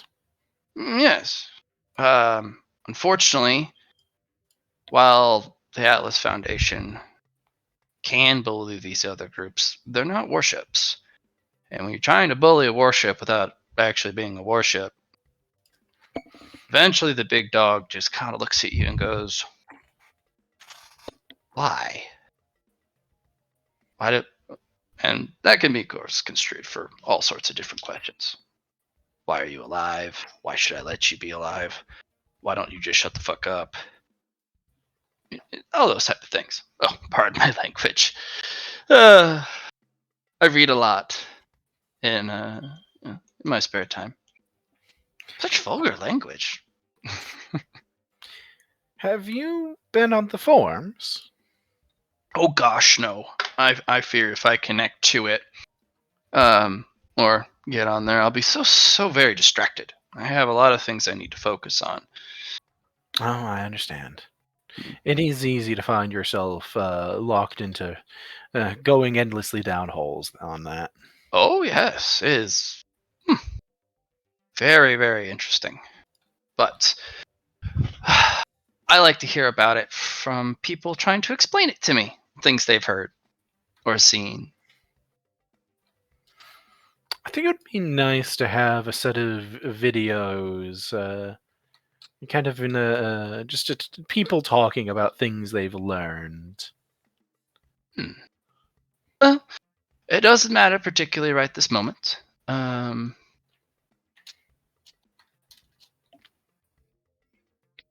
It's not actually critical to my future functioning, so it can wait. There's no need for it.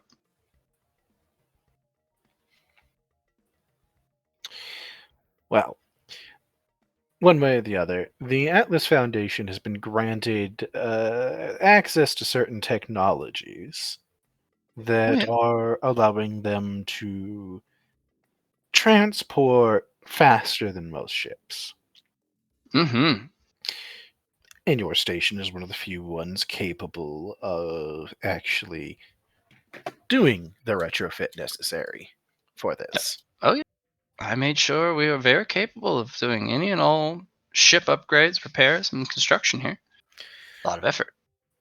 And we have reason to believe that an operation along those lines is being planned for here to steal during either information of scan data that was belonging to the Leah department, or perhaps even some of the information on the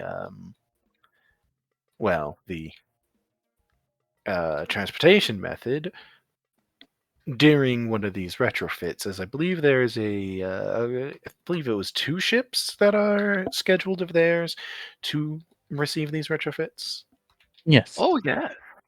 Yes, it's quite a big deal right now. Everyone's very excited about what's about to happen. This is a really important time in our history to see this technology get implemented and tested. And while I don't mind sharing my technology, I hate people stealing it and trying to make it their own. I very much agree. Stealing the Thunderhead's technology is uh, should ask first. Exactly. I Thunderhead will hasn't been. Mhm. I willingly gave up this technology for the betterment of the Empire. Stealing it is What do you mean by that? I created the jump drive technology. Mm-hmm. So I did it to make it so the Empire could be better, Yes. more efficient. Mhm. And the idea that someone would steal it is just So irksome. curious. You said you gave it up? I thought, you made it, but isn't it the Thunderheads? Mm, yes, Okay. I could have kept all knowledge of it, but I didn't. Well, that's good. I'm not sure why you would do that if it's a critical technology that, you know, everyone could use. There are First, those in the Leah department that would do such things. well, they probably talked to the Thunderhead about it or Mayhaps. convinced the Thunderhead to hold on to it without its, release. There's a lot of things that can be done in regards to that, but everything's owned by the Thunderhead. He's the one who supports and provides for us, one who educates us, looks after us, and holds us together when it is so very easy to turn on one another. He's a very quiet Deus Vault, isn't he? I just realized this. Yeah, right? No, it's okay. We can work with that. We can. That's actually helpful.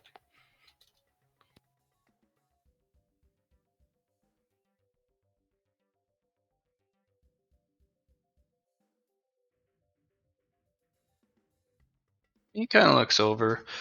I did have concerns now that you said you were the creator, right? Yes. I had some concerns about some of the designs. Um, the rollout, it all fits in very neatly and nicely into the even older ships, which is a very conscientious um, and wonderful idea. That compatibility, um, and it looks like the drive we can roll that out anywhere, and including the power generator, but the fuel source. Um, I don't have any records or data on fuel source production.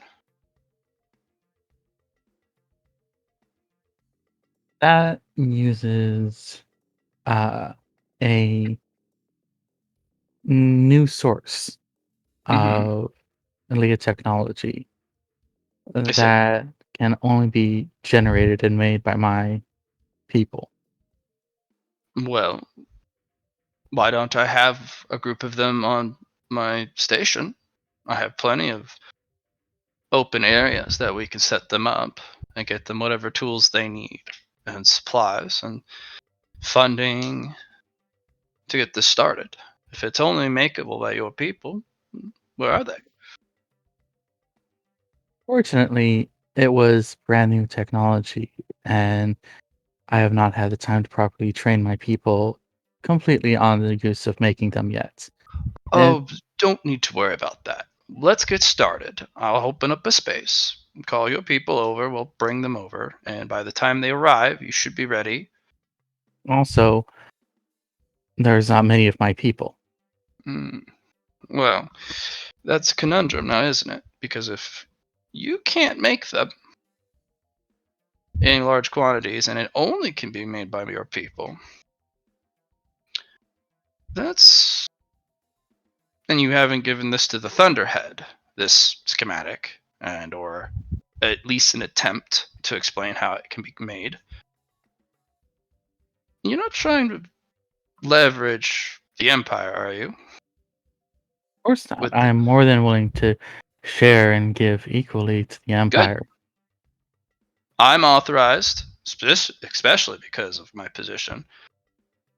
The schematic, please, so we can at least find solutions that is much more economical and efficient, that doesn't tie up your people, and get these rolling out. I have thousands of ships that need drives and power generators to just move. They've been sitting here for hundreds of years, and it'd be nice to get them out into space, don't you think? It would be. Unfortunately, I do not think you'll be able to, how to say, handle the schematics. Well, then, as a member who understands and built the technology, you should probably help us figure that out. I'll Of open up a course. lab for you and your people. I'd like you to get started right away. As for the Atlas Foundation concerns, well, you have the rest of your colleagues here, and whatever assets I have on station. That should be handled. But the production of these generator cells need to be immediately put into place. All these ships cannot sit here anymore if this technology is now available and is safe and proven. And I know you're very loyal to the Thunderhead. It does have one small drawback from what I understand.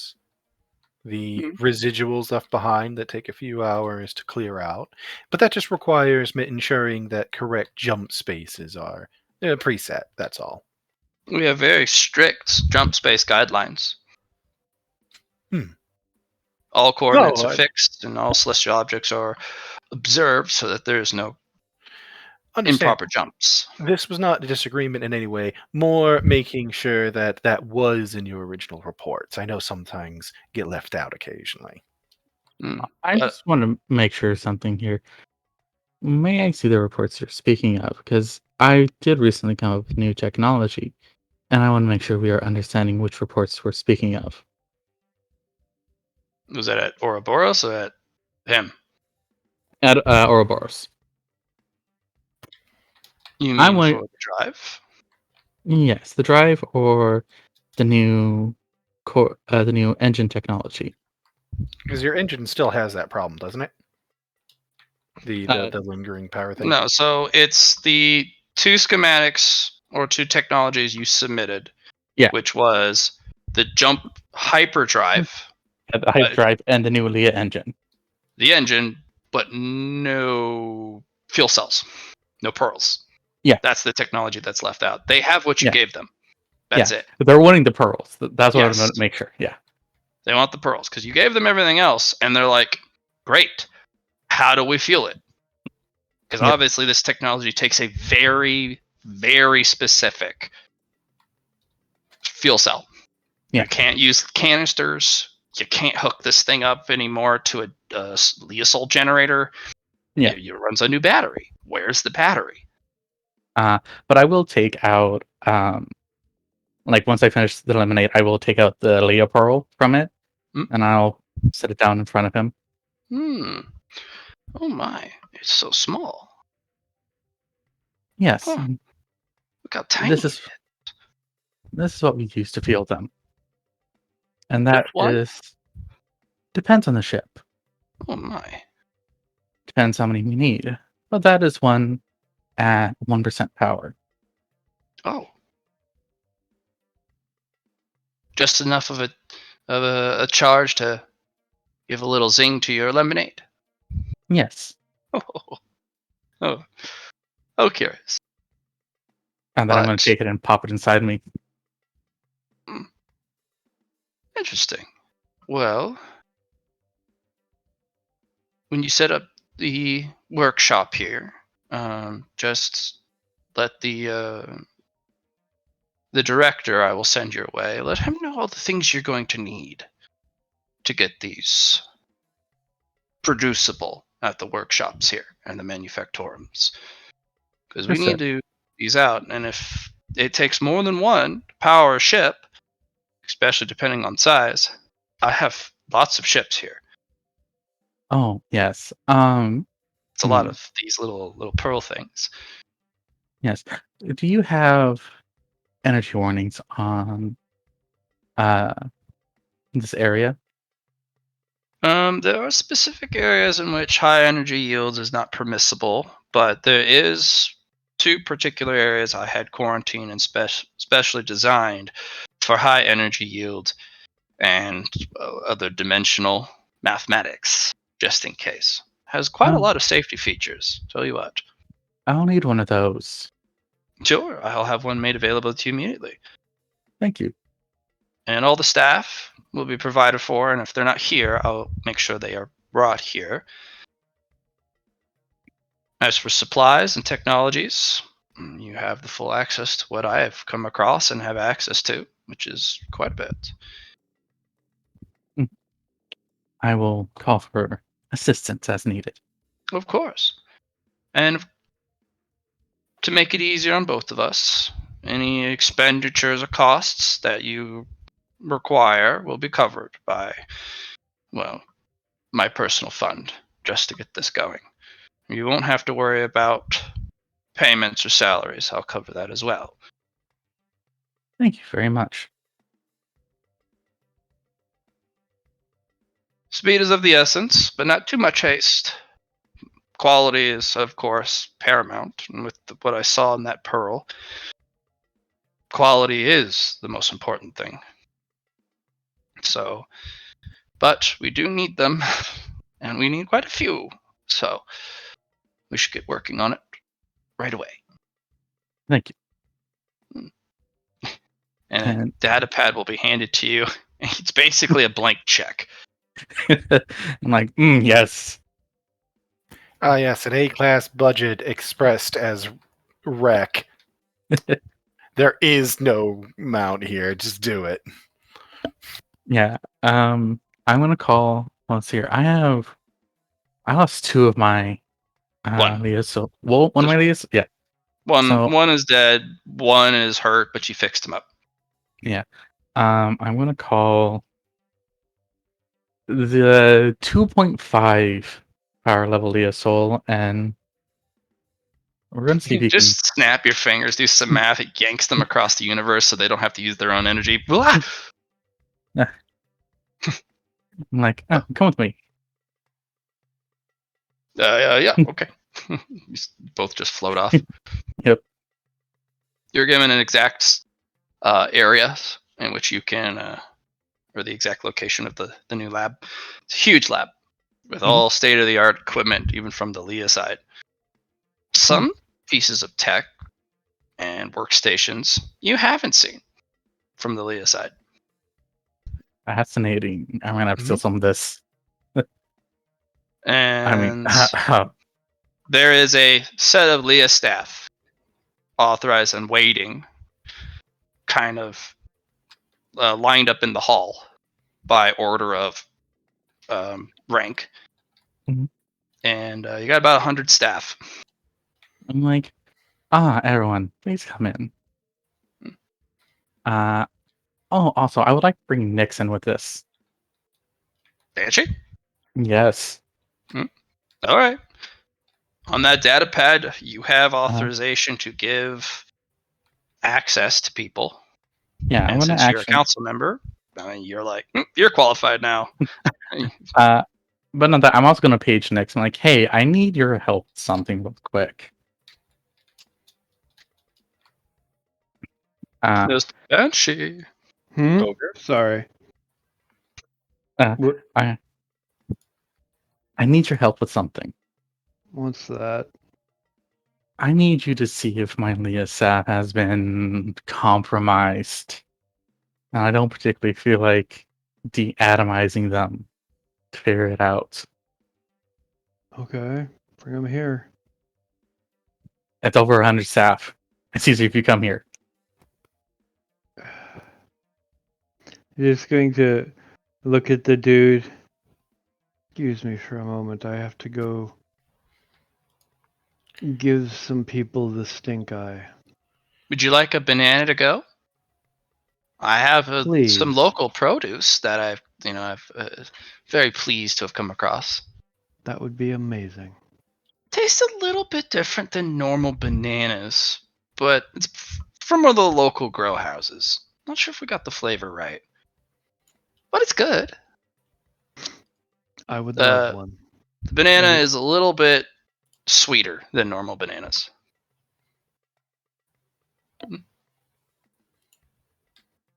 Have a good trip.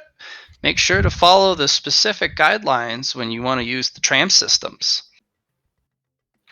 It's pretty common sense on how to get from one place to another.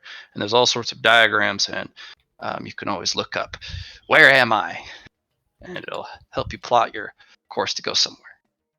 thumbs up. All Okay. right, Aether. Fuck Hey. the tram. Get over here. Click. Yeah, I'm just gonna pull him over. Well, would you mind terribly if I had a bit of a look around the facility? I would love to have a tour of some sort because I am fascinated with your station. Oh, goodness. Absolutely. That's what I will be doing while they're doing official work.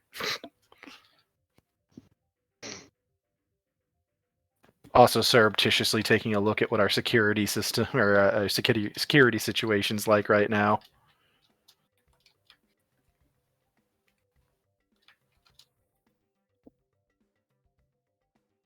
Security's really tight on this station, front and back. Interesting.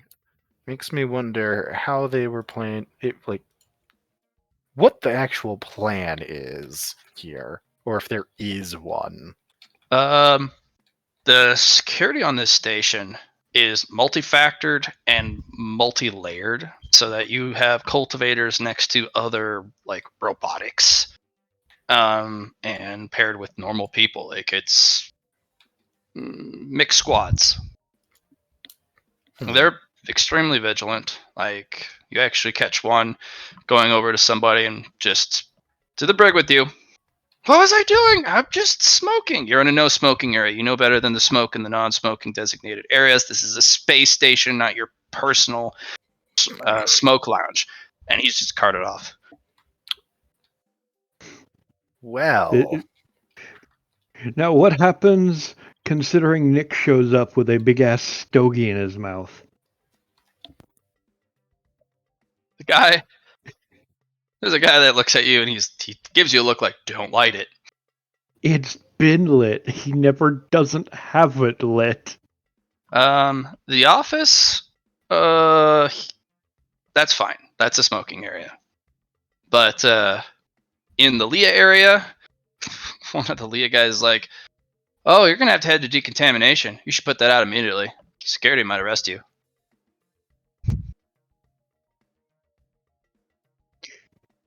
Just I just give Aether a side eye. I just nod. He's right. This wasn't part of the agreement, Aether. This way, sir. Please, You have please deposit your luxury good in the repository here. He's literally holding out a trash can. Am I getting reimbursed for this? No, you should know better than to show up at a Leah lab without proper clothing and have not undergone de-static protocols and smoking. This is Aether, a Leah send lab. me back. I'm not putting up with this. what? I need your help here. Then fix this. This is not my problem. You brought me here. Yes. Put Stogie out. You can smoke it afterwards. Mutter, mutter, and he'll snip the tip. The guy makes sure that when you snip it, it falls into the trash can. This way, sir. We're going to decontaminate you. You are covered in foreign particles. Chuckles. Good luck. Am I going to be violenced upon if I... No, I meant that honestly. Good luck. Okay. I don't need luck. I have done this thousands and thousands of times. I have yet to fail. This way, please. He'll follow.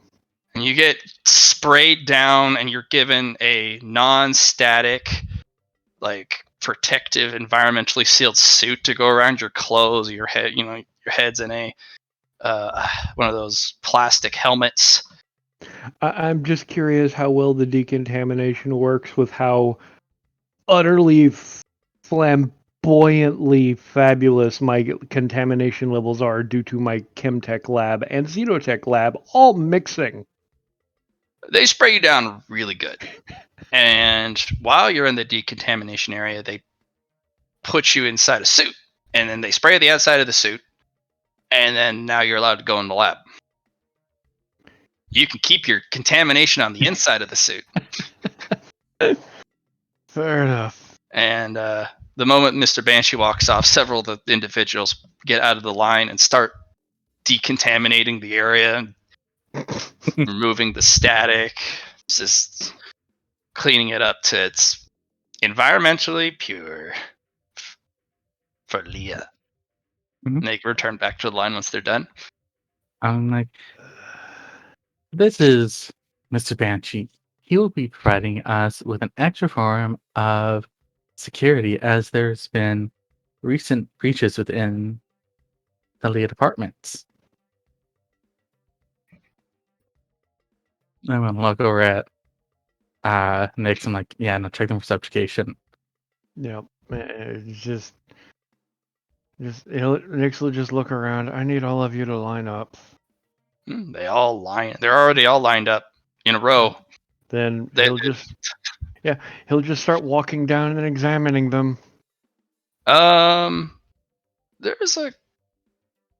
not much actually. Now you're kind of looking at them. None of them seem to have that special subjugation, Mukiang, but a couple of them have Mukiang sparks that have been sealed and suppressed. He'll double check the sparks to make sure, and he's seen what happens with his parents, so he's giving the side eye to make sure there's nothing hidden. What with the way Leah is constantly shifting around. Looks clear. Those are looks like those were caused by workplace accidents or something happening, and it was traumatizing to the guy. But looks like he's processed and dealt with it, and then instead of letting it grow, he crushed it.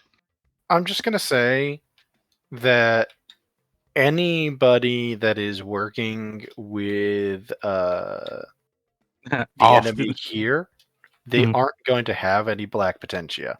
because the station master would pick up that immediately. And if you have subjugation on you, that is a very questionable black potentia to have. Yeah, no. But it's something also, if I didn't cross my I's and dot my T's with it, it would come and bite us in the butt. Probably, but still. Yeah. I'm more concerned with potentia techniques that might hide potentia like that. Because I don't know if there are any. That's the perk. That is the perk of my eye. It cannot be hidden from it. It can be obfuscated, or it looks like something else, but actually hiding it, no, you see it. It's all there. You just got to know what you're looking at. That's the downside. That's why he's making doubly sure if he has to get a good eye at everything, he'll be like, I need you to hold still for a minute, and we'll reach in and shift the potentia out of the way so he can get an eye on it.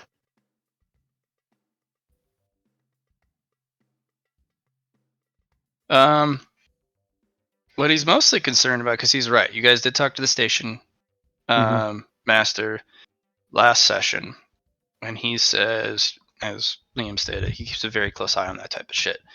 What you're probably looking at is actual agents. If they're part of Brightest Star, they're faithful. Yeah, they're faithful to the cause. Which is why he will flex his brain a little bit.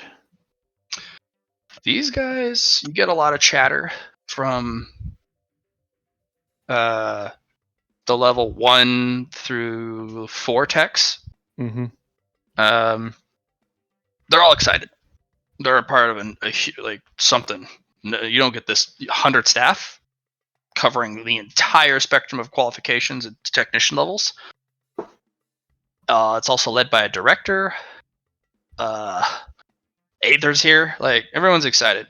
Level 5 techs is when it starts to get really hard, because now it's more computerized stuff. It's more formulae. They're more computer brain, and the way they think is weird. Like, one of the level 6 techs, you're like, that's treason. He's thinking about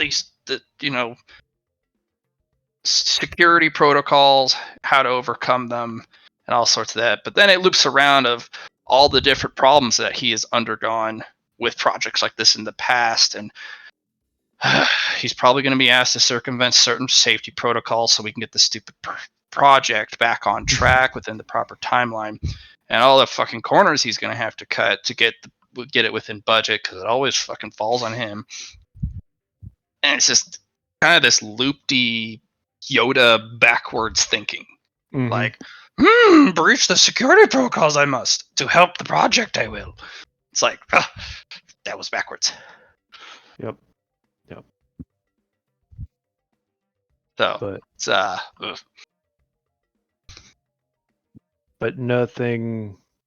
It's hard to say. Because by the time you reach a level 9 tech, it's like trying to ask a command line, what you thinking? And it goes, data. And it's like, oh, you think in numbers. Wonderful. What do these numbers mean? It's actually fun to see the kaleidoscopic change of thought processes. Because eventually, you know how if you're dual, like bilingual, and you're really thorough, and really good at both languages, your mind actually thinks that language. And if you're bilingual, you sometimes you think in 2 languages at the same time. Well, think English and then calculus. Half of your thoughts are math equations that have no context. Yep.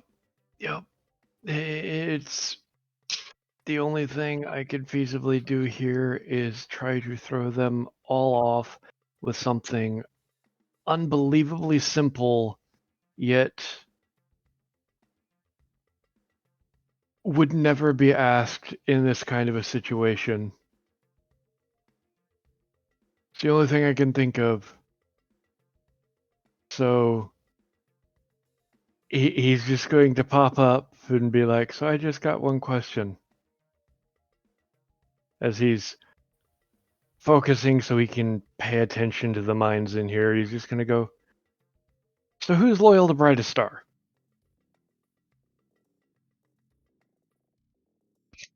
And just he's looking for that questioning. Oh, this is a trap. Oh shit, you know what I mean? You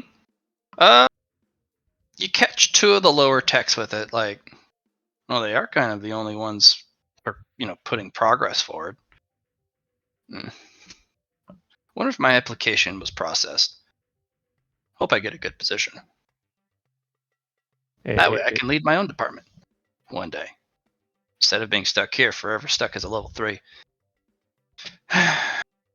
Being suppressed sucks. Yep. He's just going to look at Aether. Those two are possibles. I'm gonna look up and look at them. I see. You two, come here. Of course. And I kind of walk forward. He's like, these who have put in applications attempting to join Brightest Star. What you do with them is up to you. And see. The rest, oh god, there's so much math. Fuck. And it's so fast. It's kind of like, okay, I can keep up with most of this because my brain also goes really quick, but fucking dial it back. Holy crap. Slow down. Too much math. Yeah. Like, thank you, Nix. He'll just quietly message to you, Aether, through Brain, because I can do that. Just like anybody level 8 and above, they've got too much math in their heads. That's fair. I'll deal with them later. So keep an eye on them. Otherwise, I'm pretty sure about the rest. Anything else you need me for? Nope, that'll be it. Thank you kindly. Mhm. Just what's the I quickest need way my out of here? cigar. Yeah, what's the quickest way out of here? And it's in The like, technician who actually decontaminated you in the end there is like, this way, please. I'll escort you out. He's a level 1 tech. You should probably remember that most of the station is non-smoking. Well, like that was just mentioned that the majority of it is. I'm saying this place is a blasted hellhole for you. oh, beyond belief. It's just in the minute he's out of this freaking Leah area, he's just gonna look at one of the cameras. Can you kindly tell me where I can go to finish this cigar? Of course, we have a luxury area specifically designed to allow smoking. They require special filtration systems so that other areas of the station are not exposed to the to fumes. your cancer stick. Yeah, it's not like I can get cancer anymore. He'll give you the route. It'll take you about 5 minutes by tram to get to that area. Yep. It's also in the shopping sector. Most Right. luxury goods down here. If you want to go to the food court, that's located on the periphery of this area, as it is also a non-smoking section. But it is connected to the luxury area, which is for smoking. So, I never come here myself, though. Too much science to do. Fair enough. He'll start heading to the luxury section. They'll take the environmental safety suit from you and let you go. You tram your way over, and yeah, it's a huge food court. He is keeping his eye out for any obvious subjugation, but no, there's people here openly wearing Brightest Star pins. They kind of sit at their own table, but keep to themselves. yeah. But it's basically just a pin, or like you would a patch on your Your uniform? No, he's just gonna go find the bar that he needs to go to have his cigar. It's a whole part. It's the entire marketplace with all the luxury goods. You can smoke the entire length of it. Oh, then yeah, he pulls his cigar back out, lights it, and just starts browsing. There's a lot of other smokers who are like, nice, as they pass you. A lot of people appreciating. One other guy with his cigar, he kind of walks up to you and breaks in conversation about cigars. He is a huge fan of it. He comes down here and he can't afford them very often, but he treats himself to a cigar once a month. Nix will pull out his case and hand him one. Oh, It's like he'll trade you one from his little recent purchase. no, it's like that's a good one. They're proper Cuban leaves. Oh my I grow them goodness. myself. Well, we don't have any of the homeworld leaves, but we actually we grow our own strains out here. Well, those who are authorized to do it. But we're pretty proud of our luxury good market. We got all sorts of stuff you can't get because, well, we couldn't get it from the homeworld, so we made our own stuff. Definitely gonna have a look around. Yeah. You were looking at a whole lot of stuff that makes you go, huh, quite a bit. Like there's this, what looks like a mason jar filled with this glowing, pulsing jam. And apparently you rub it on your skin and it absorbs in, and then you get ludicrously high.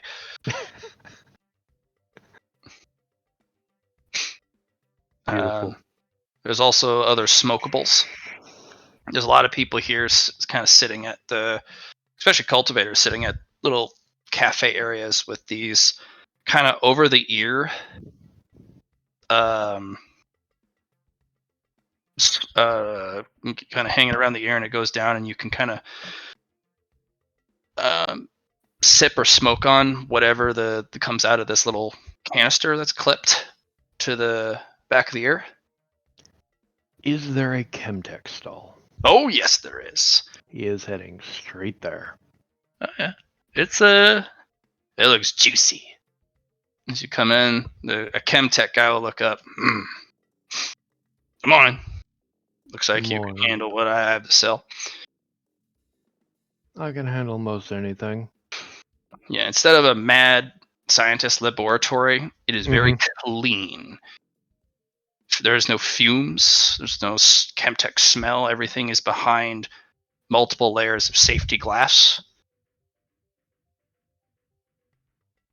Actually, kind of looks like one of those yield candy stores where you have all the, instead of candy in those giant silos where you just pull the lever. Chemtechs. Very clean. He'll just take a look around and see if there's anything elixir grade. Oh yeah, he's got behind the shelf. He's got 3 bottles. And what do these do? He's like, yes, you have a good eye. I don't know if your wallet's heavy enough. You'd be surprised. I'd be pleasantly surprised if you could. So, these are my... Well, I didn't make these. I am merely a seller. So, we have a couple barons in the outer ring, and occasionally I get the opportunity to buy one from their limited stock. This mercurial white kind of looks like mother's milk here with an iridescent sheen. This is a cleansing palette specifically for new Chemtech. If you are having Chemtech dissonance or some sort of issue with the Chemtech balance that you have different things you're taking, take this. Wait 24 hours. It'll clean you right up. You'll be extremely sick during that time, but you'll be able to purge out all impurities for a proper consumption of another elixir. Not for you. Your elixir is literally mud, grime, oil. Yeah. This would kill you to take that. It's just like, nah. That's This not for orange me. one here is actually very rare, very sought after by cultivators. It allows them to establish a chemtech potentia. Very, very sought after. And this blue one here, my particular favorite, it is a Zydrate spinoff. It is enough to put a cultivator down, or if you don't want to feel anymore forever, you can remove the feeling of pain and other stressors taking this.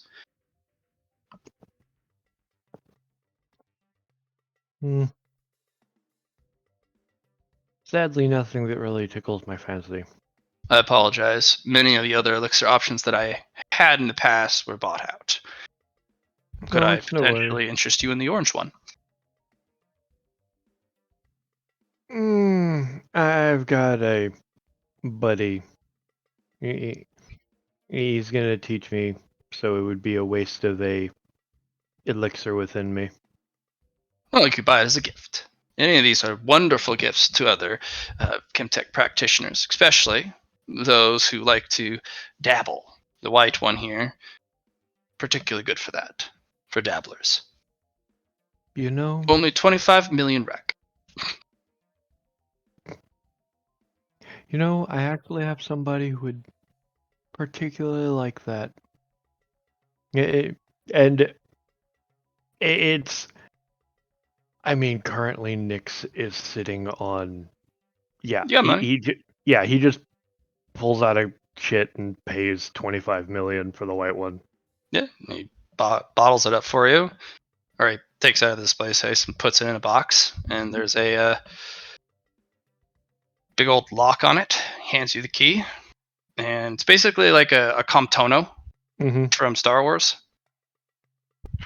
And He just sticks it in his pouch and is like, perhaps you'd be interested in You increasing need to your what stock. use the washroom? always, if necessary. But I usually do business through the Business Management Bureau. They screen authorized sellers, or those who want it to be an authorized seller. And if you get approval, you can actually look up my shop here, and we can do an exchange. He'll just pull up his data pad and scroll through to see what he's got to do to get it authorized.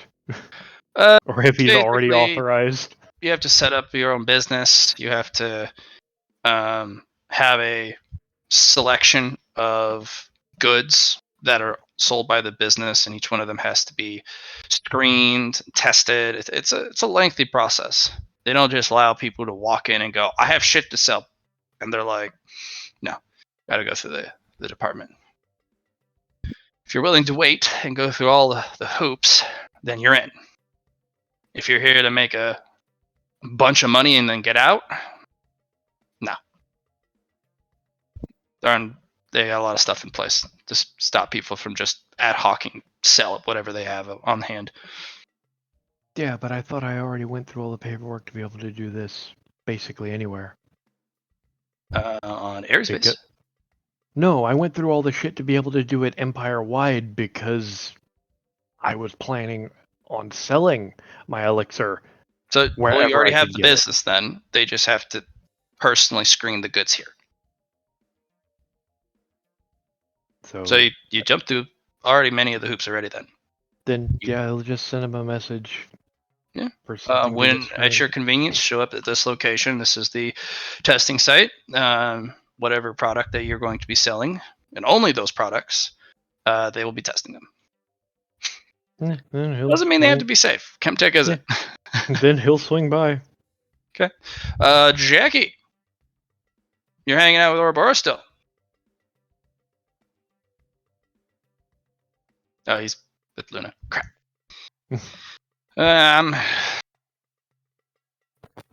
Well, Jackie? Johnny?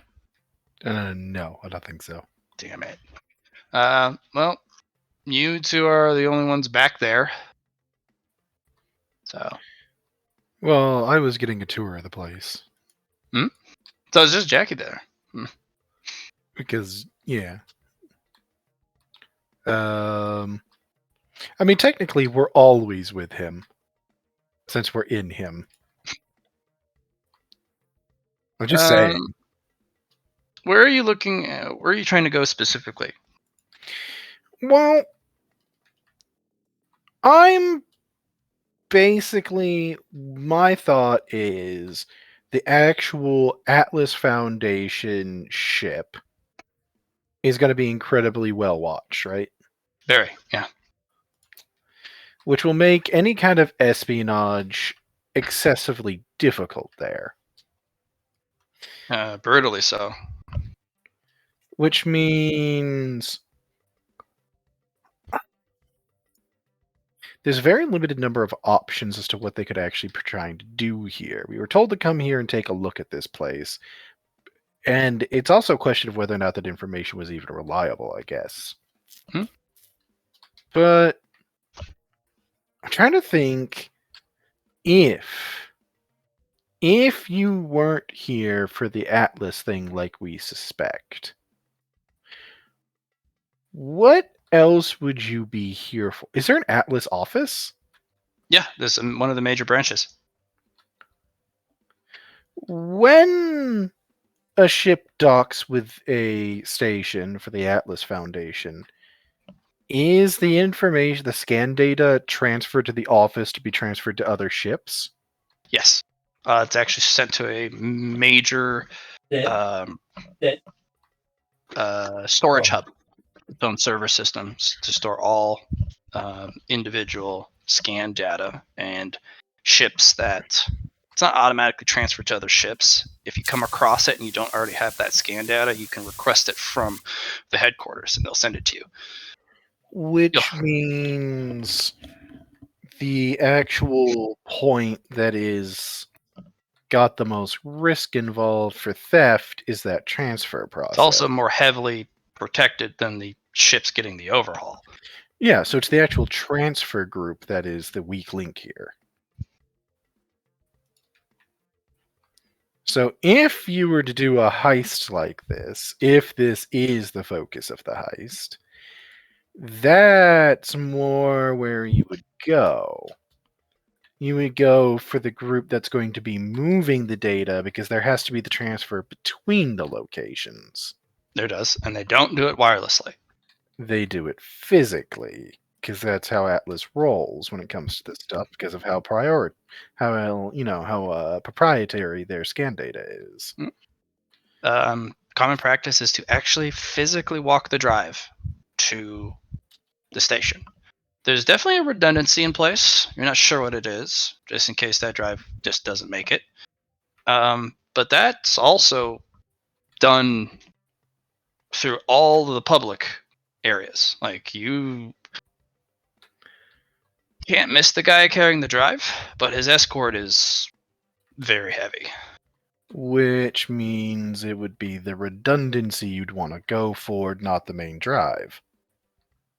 Because everything else, all eyes on. So unless you're going to be bold as brass, which on an Aegis station, unless the Aegis station is working with you, you're not going to be. Yeah, and they always play a shuttle game. They always have 3 individuals with 3 identical escorts, and you never know which one has the drive.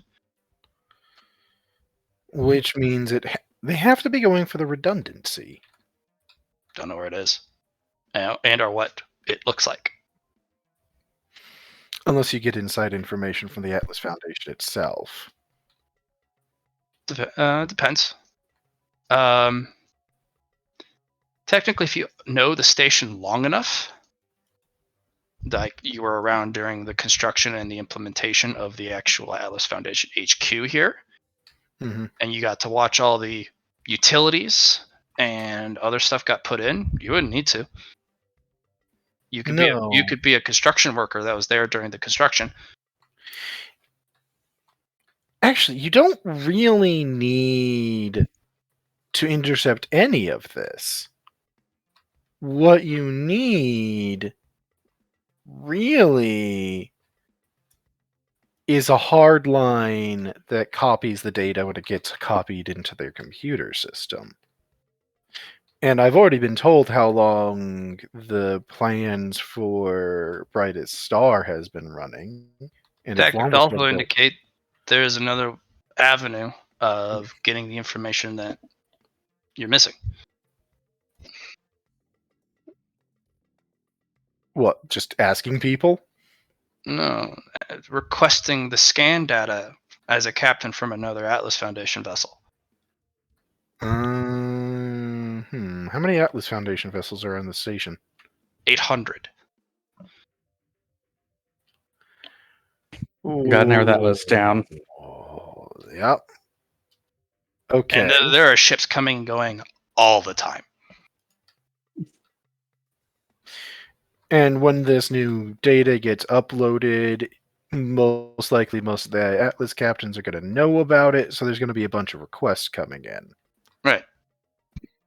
Which makes it relatively easy to... That's a big breach, because if all the Atlas captains can request it, just in case they got to move it, fortunately, they have a bit of safety on that.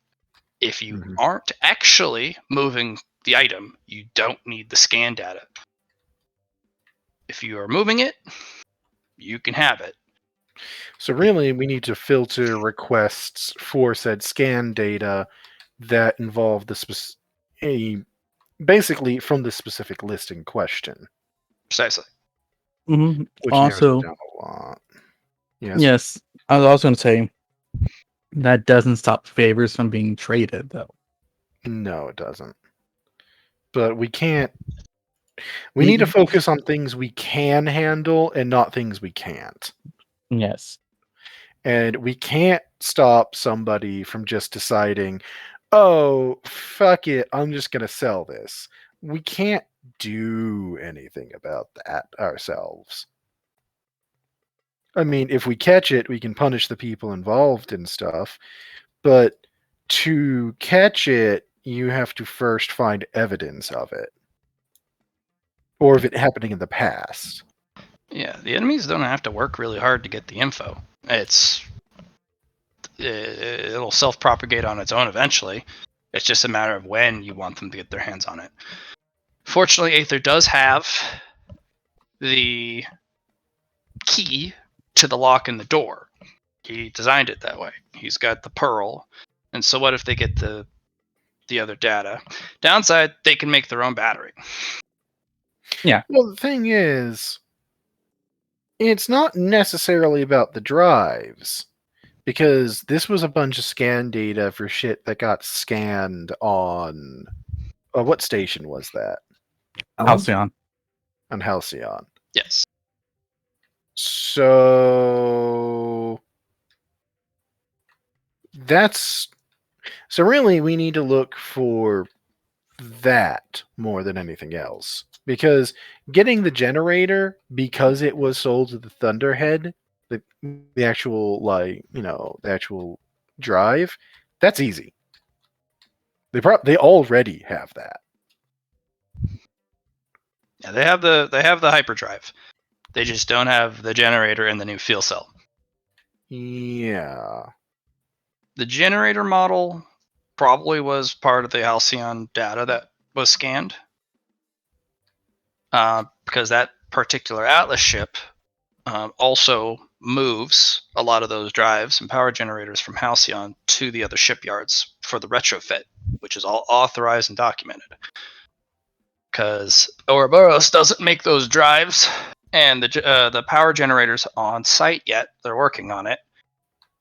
So they have to have it shipped out from Halcyon, who is the only place who actually actively makes it. Has that tech finished looking over the Hurricane program yet? Because I'm also mildly concerned that they'll try to do something to compromise that, but also, once again, I'm not dealing with stuff I can't deal with. No, it's going to take him a bit longer. That's a very complicated program, and he's not computer man. He doesn't have a computer quantum brain. Okay. He's also trying to look over it quietly. So that's going to take even more time. When is the transfer set to happen at this stage? Can we find that much out? From the ship that left? Yeah, from the ship that we're worried about having the scan data stolen from. They're already moving the data. You can kind of look it up with your authorization. They're already walking the drives off the ship, playing the shuttle game. Okay. I'll keep one eye on that, just in case somebody does just decide to bold as brass do something stupid. Mm-hmm. But I'm going to start monitoring the requests for having the scan data sent to it. Okay. Because I'm not sure what else to do. There is a request that does come in. It looks like one of the drives.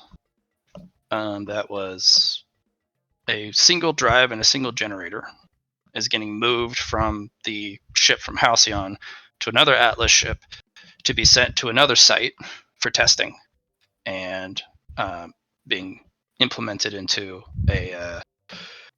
another Atlas ship at the Makari site, or the Makari shipyards. Makari. Where's Makari? That's another Outer Ring shipyard. It's second largest. Isn't Shipyard? it the one that we confirmed was firmly under Brightastar's control? Not entirely or firmly, but they basically run half the station. The other half holds on to it with just a firm grasp. Still, the fleets do come in and go, "You're doing this stuff." Fortunately, for Brightastar, they haven't pissed off the fleets that come into Makari like they did at Ouroboros. The fleets basically eradicated the strong, firm hand of control that Brightastar had at Ouroboros. They're just like, you can be here, but this is our playground. So they're here. They are allowed to have supporters. They lost their entire power base. Makari is a different situation. There's going to be a drive and a generator, and their scan data.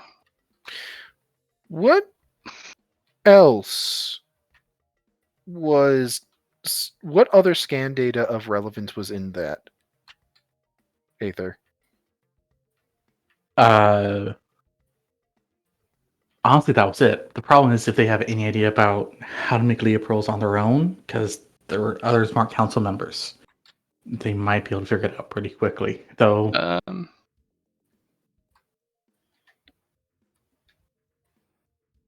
yeah, there's not really anything like they did not need to make an assault on that spot. Not with those resources. Like that robot squad, that was a big thing to lose.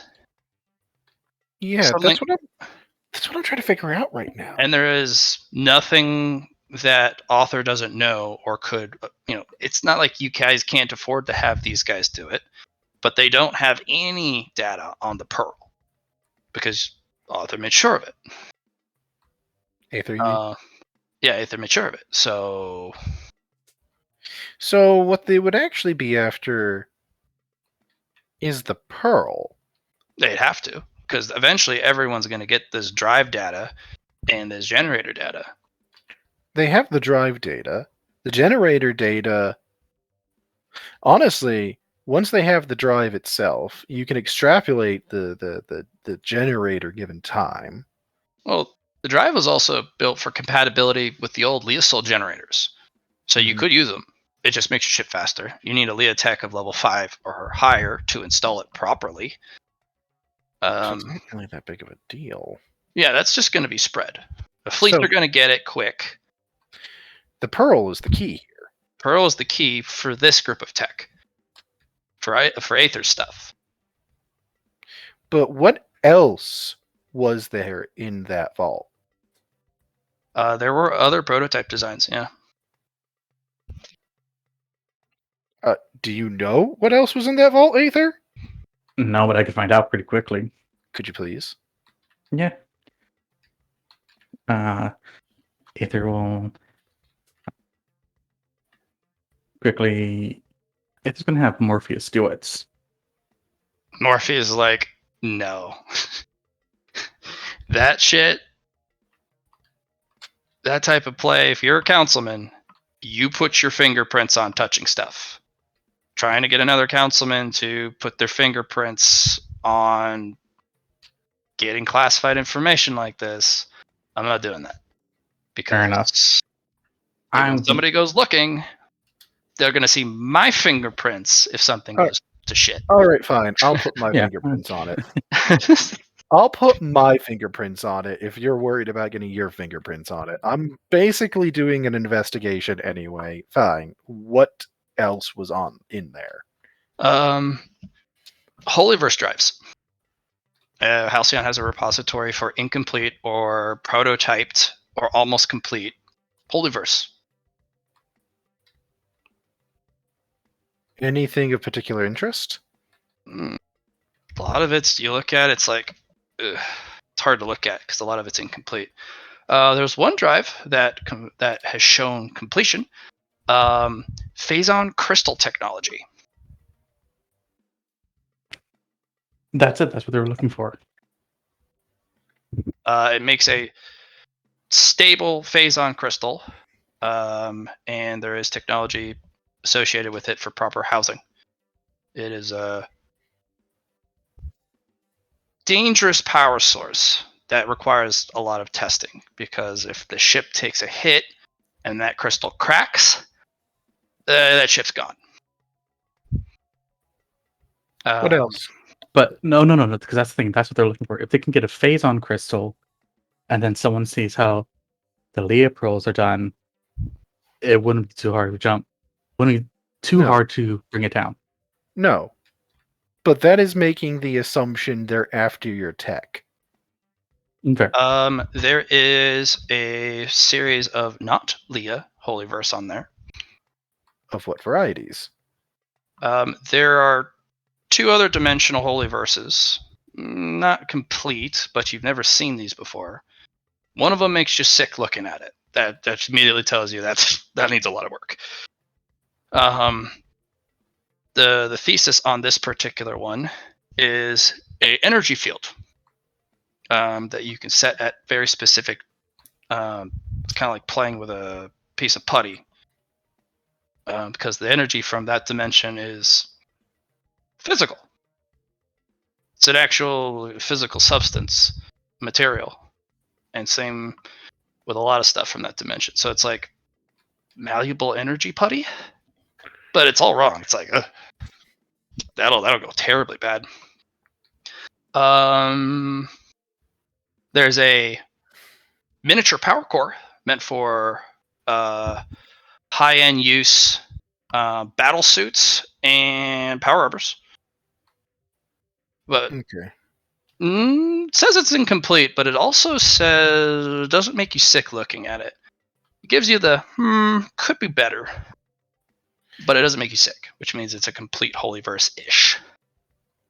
I might actually request that one for my own purpose. Power yield off of that, it makes you double take.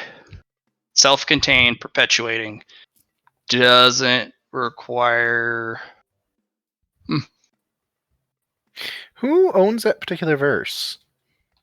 Just some frontier tech. He was working on power cells to replace auxiliary generators and mechs and or battle suits, and was with some help of some local cultivators who are specialists in power armor, they were able to make a small battery.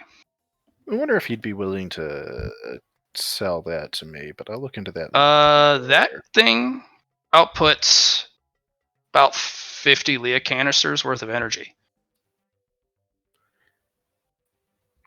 That's another potential. Okay, Matt, here's what I'm going to do. I'm going to be looking into anybody requesting any of the scan data from that locale then. Okay. Like anything, like genuinely just anything from that vault, I think, specifically. Because there might be something we're overlooking in there. I think they're after the power generator or one of the dimensional verses, especially if the dimensional verse has an application we're not aware of. We do know they have spectrum cultivators of one that felt comfortable calling himself a grandmaster, no less. So Mhm. they have people of skill that could complete that. Yeah, So there's a lot of verses here. Most of them are really horrendously broken or fragmented, or just somebody was like, I got to get this math out of my head, and he puts it in the, he doesn't want to complete it, but he's got the idea, and you just put it down, even if yeah. it's incomplete. A lot of that stuff. These are Also, stored here because the security here is pretty good for storing these. the other thing is, we also don't know how some of these might interact with each other. Some might have math that fits the math of other holy verses that could complete them. Mm. If somebody had particular amounts of luck. That's a stretch, I know, but I'm just going to keep an eye out on anybody requesting any of it. Okay, that's a very private, secluded market. Takes a lot of know-how to know what you're even looking at. Yeah, but like I said, this is the scan data for the Atlas Foundation that we're looking at specifically. So that's what It I'm going to look at. doesn't give you the contents on the drive. That's virtual. That's just math. So they can get the scan data for the drive. It's a drive. It's a Holyverse drive. They're extremely expensive, but all stations are authorized to have them. It's what's on the drives that are different. Yeah. And that's not part of the scan data. Hey, did they move any? There were 2 that were successfully moved from, and it's not on the file. You were looking over the stuff that was located there. 2 very weird ones got moved with the Atlas Foundation ship from Halcyon. And those are? But that was after the attack with the robots, like What are hours they? after. One is a magic Holyverse. Straight off the magic front. Basically, it's meant for decontamination of massive magic exposure before reality collapse. It's a safety mechanism, And the but other? it's so fragmented. It's about 3/8 complete. Which makes it weird that it was moved. Hmm? What's the other? It's a dimensional observation technique. It allows you to utilize it to peer into dimensions that are a lot more difficult. It's a full-on spectrum formula. That one's in pretty solid condition. Still needs some work, but it makes you queasy but not sick to look at. But there's a lot of intelligence behind it. They put a control variable on it, allowing them to input new dimensional data. Where are they going? No, they're coming. They went to Ouroboros. Yeah, where are they going from there? No, they're still on the ship. Haven't moved. Are they only supposed to be delivered to Ouroboros? No, this is a stop site. Where is their end destination? Looks like they're being transferred to some sort of Holyverse lab. It's actually kind of out of the way, but it's the official site for working on Holyverse that has practical application and has gone through rigorous study and testing.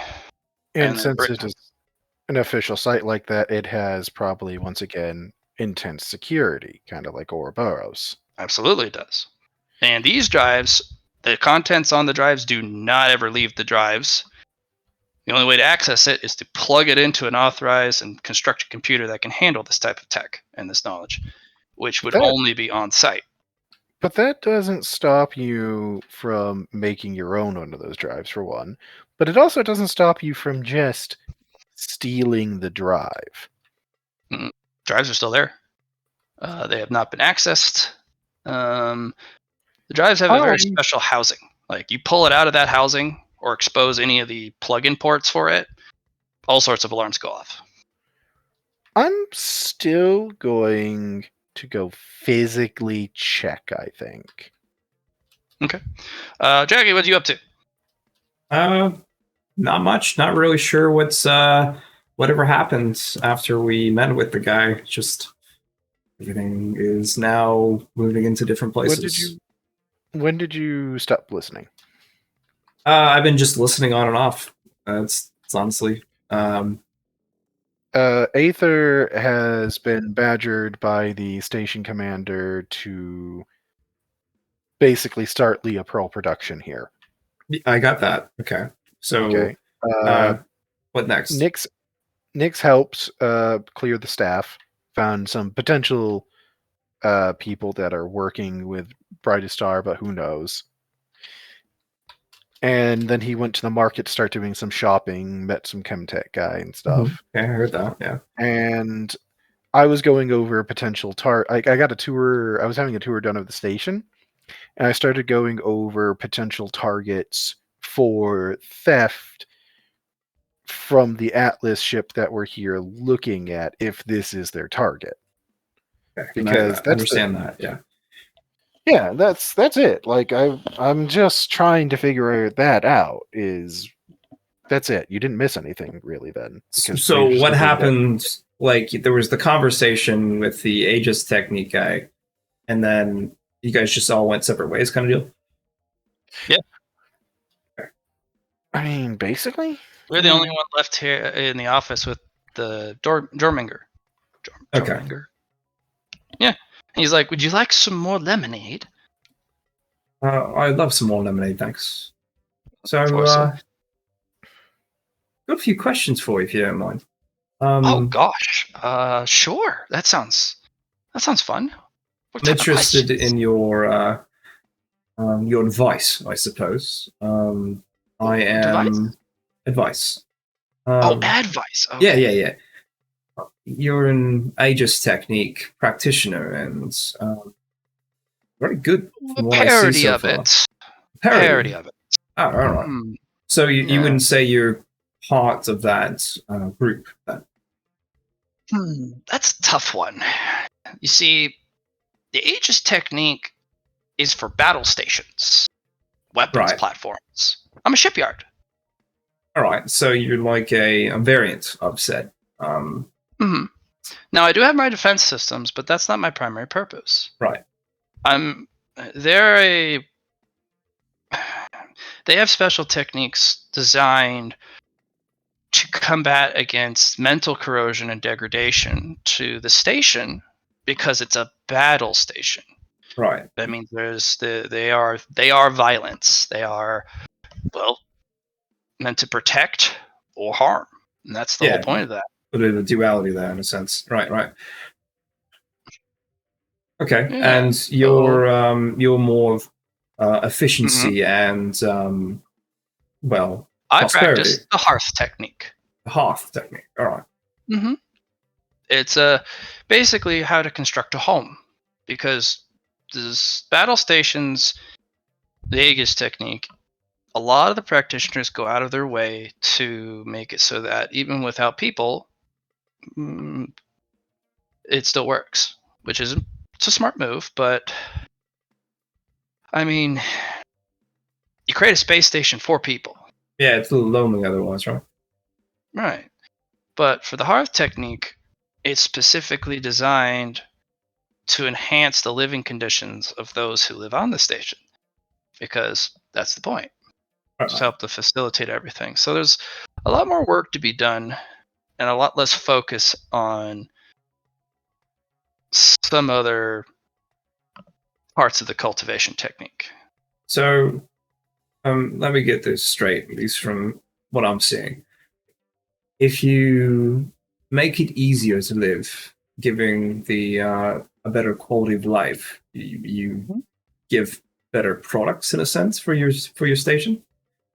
Oh, not quite. Mostly I spend all of my cultivation and whatnot on life support systems and a lot of the really nitty-gritty detail stuff. like Right. security warnings and sensors and other particle detectors. Like most of my cultivation is focused around the habitats and the areas specifically meant for living and or just existing, rather than on the periphery.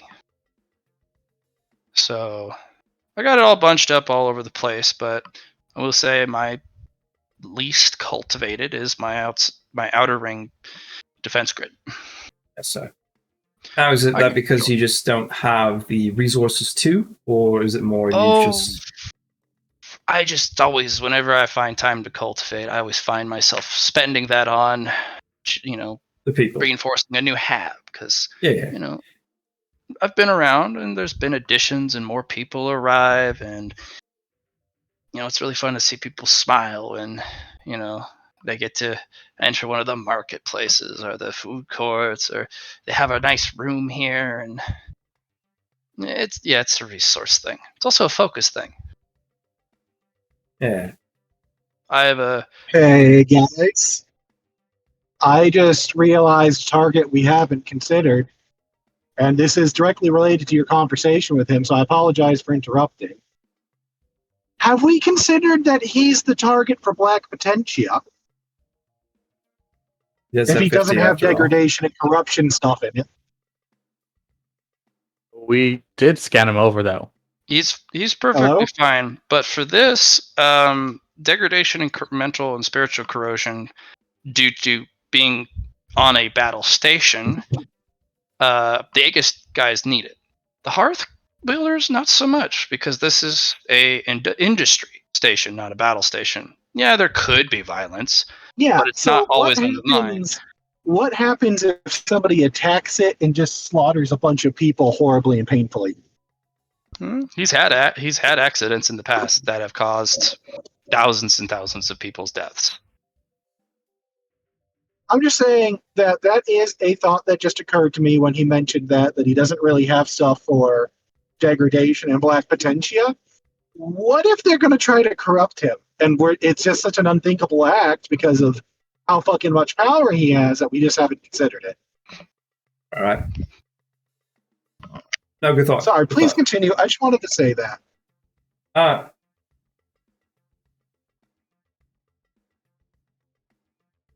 So, question then. Who protects you besides the fleets? I know yourself here as the Hearth technique. It's a vital function for things, and you protect yourself, I imagine, because you do have a periphery, but it's not that much, as you said. Oh goodness, that's a very complicated question. Talking macro or micro?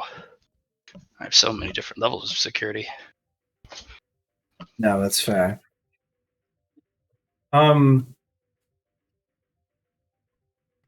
the micro side of things, you have spine runners. No, what are they called? Oh yeah, the chiropractors.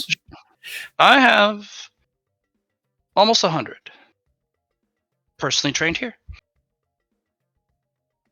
Do you have them part as your network? Mm-hmm. Are they cultivators underneath of you? Mixed group. I figured that if you have some that are and some that aren't, provides a different set of perspectives, and it helps you cover each other's weaknesses and or vulnerabilities. Mm-hmm. And you trust those people, right? Oh yes, of course. I had a man come by a long, long time ago. He went by such a silly name. His widow. He came by and he helped me set all this up because he had serious concerns for, well, computer systems. Mm-hmm. And I thought it silly at first, but he had a way of talking. Tell you what, goodness. So that's part of your micro for sure, and Actually helps me on macro as well. And yeah, it's just there's a lot of wireless systems here. They really crack down on that. Yeah. All right. And they're And- protected by several other things that I have in place as well, because I understand that, those assets also need to be protected. Of course.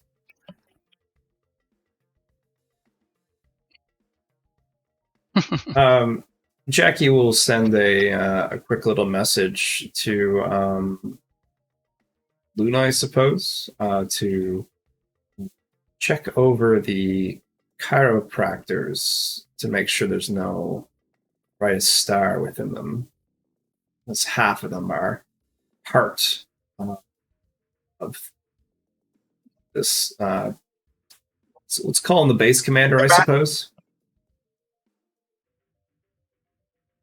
Since she is concerned about that, with the base commander's permission, I will pull in a second me to do a review of the chiropractors. Sure. You don't You'll take mind a if bit. I have a chiropractor friend, actually. They Oh, sure. If they meet all the clearances and authorizations, and they are a supervisory entity, absolutely, we can get you access. But not all at once, but of we course, can get of you course. access. Yeah, go through the proper channels and all thing. I just want to, just thought it came to mind.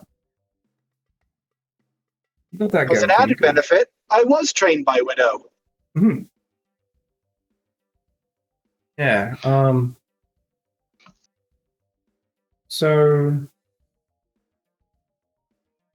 what happened? What would happen, just hypothetically speaking, here, if someone decided to put your base with the people that you care about, put them at risk, per se, like hostages? How would you be able to determine that kind of thing? So, like, say something at a food court and hostages are taken. Yeah, and they just go, kind of like the martyr stuff. They decide that they go with them, kind of like an explosion thing. Do you have ways to detect that kind of stuff?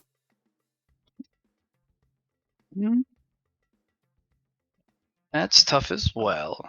It's not no. All right. Yeah. But, supervisory, censorship and supervision on such an extreme level as to predict behaviors and limit free will, can be really hard to try and do. And I'm not particularly a fan. But as for hostage situations, I've got all sorts of protocols and procedures in place and assets. Well, very trained, cultivator and non-cultivator, and transhuman to handle it. Usually, the hostage situation goes is they're killed unless they surrender immediately. What As about for the if, hostages, what about they're killing fine. them? Also, I guess does the bomb.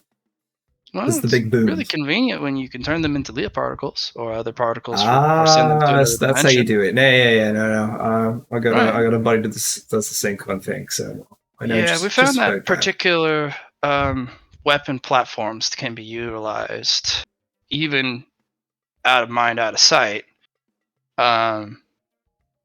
That removes the problem if they don't surrender, so that in case they do have some sort of contingency, if the hostage taker were to die, well, we don't have to feel the ramifications of that consequence.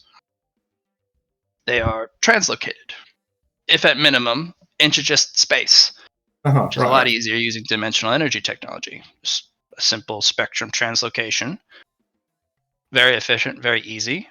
You can also make it so that the hostage is excluded, and it can be done all at once. So That's usually done if we have no other means or the Leah technology is blocked. But otherwise, it's handled pretty efficiently, and I have many teams ready to go at any point to handle this, and they're all trained in this technology. It's really neat.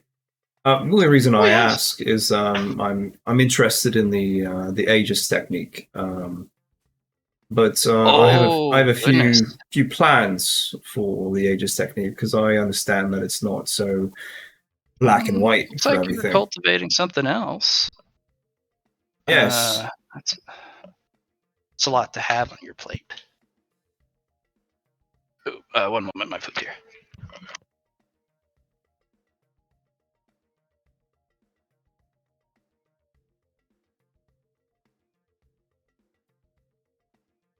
We should also see what he has in place for Nano as well.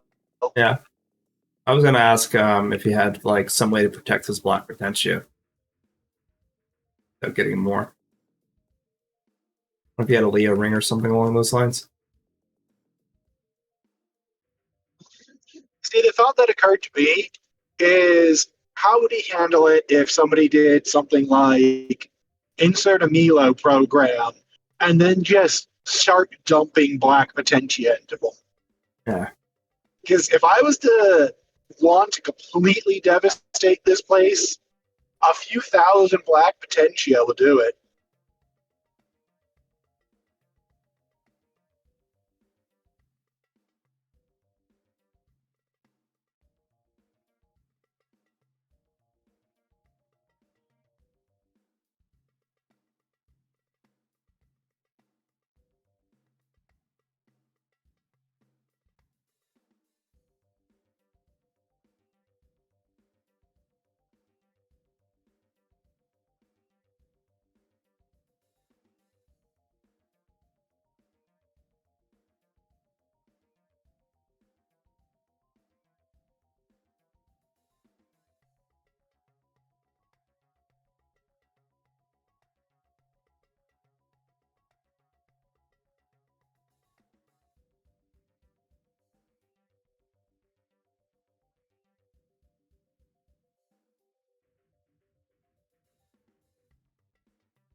Anybody have any other ideas as to what they might be going after?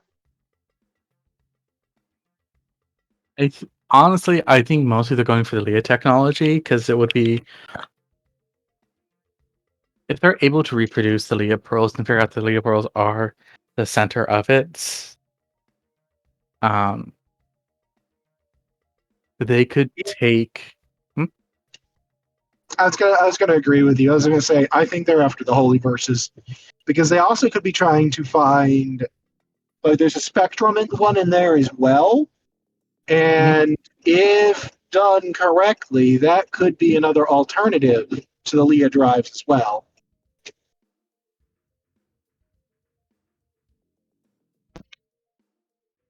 So I'm leaning towards their after holy verses. Mm.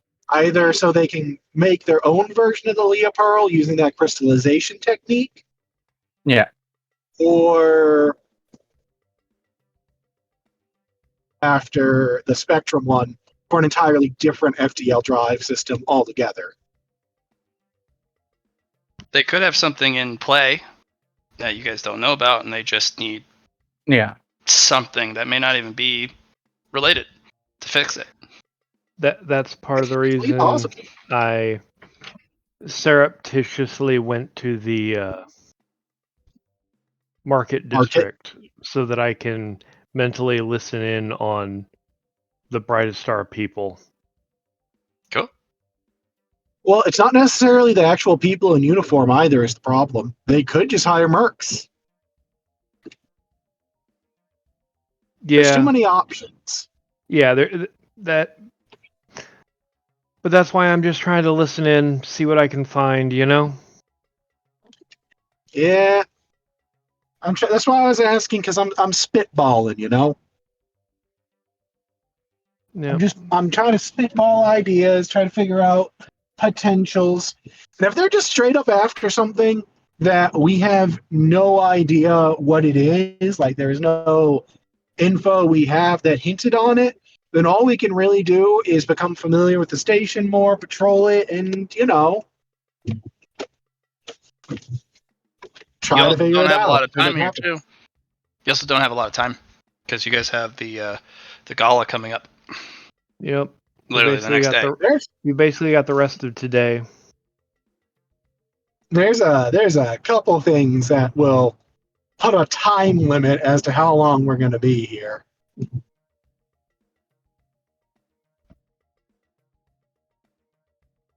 I might leave a me here from now on just to get good relations with Ouroboros.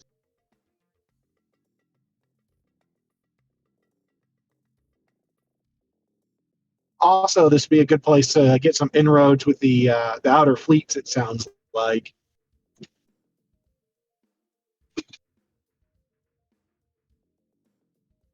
All right, Jackie, what's the plan now?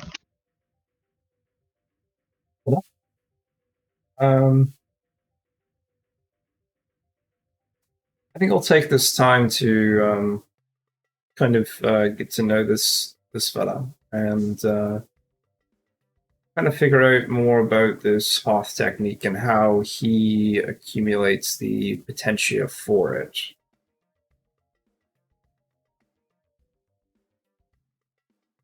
So I already have like a way to Make me a charm. charm. Yeah, charm this guy. Socialize. I do. Yeah. And I have been for the last. That's got the spy yelling, "Seduce me" energy.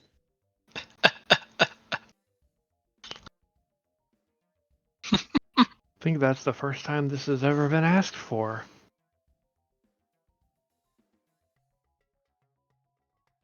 No, I've been asked to roll charms before, which is, I'm not that great at. Luckily, I can substitute my agility. Yeah, you're a pretty good conversationalist. The difference between the two techniques is actually pretty straightforward. It starts with the focus, where the first potentia foundations are laid, Right. versus kind of the focus. A lot of the focus for Aegis stations is actually about around the power system and all of the different redundant power lines. Mhm. It's all about building exceptional redundancy because it's a battle station. It's going to take damage. But where it widely differs is that for the hearth technique, it's called that because they actually have a cultivation practice called the hearth. Mm. The hearth is what makes potentia. It just does it on its own. It's a self-perpetuating and creating external potentia drive. He just had time. That's pretty much the thing I'm hearing. You set that up, and you set something called, the hearth in a location, usually around the core part of the station, and that's the heart and hearth of the practitioner. Whereas battle stations, you can take a lot of damage and lose parts of the station, and the cultivator is still okay. Yeah. If that hearth is destroyed, the guy's dead. But it allows them to separate a part of their soul into this hearth, and it cultivates for them, and they're able to spread it throughout the station naturally, like a growing organism. Battle stations, you can't have this, because the hearth is a vulnerable weak spot. If that gets hit, even surgically, you're done. And there's a little bit of different focuses.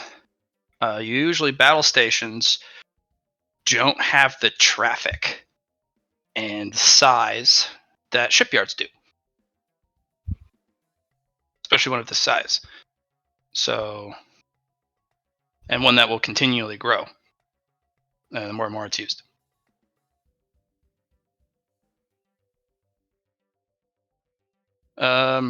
It really takes being one with the station to a next level.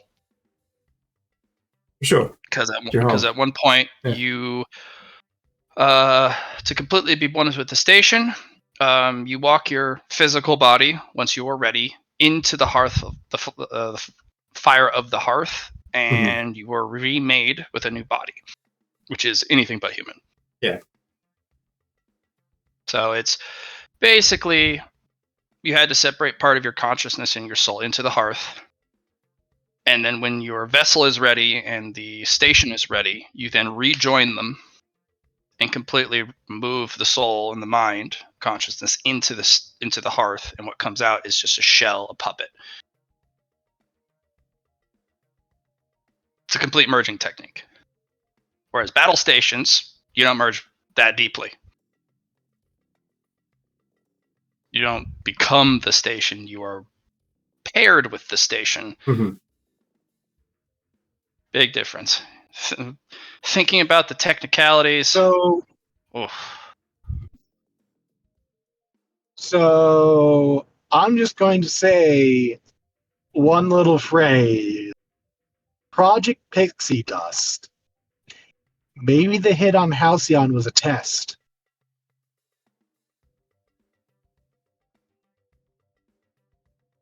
A test for this guy?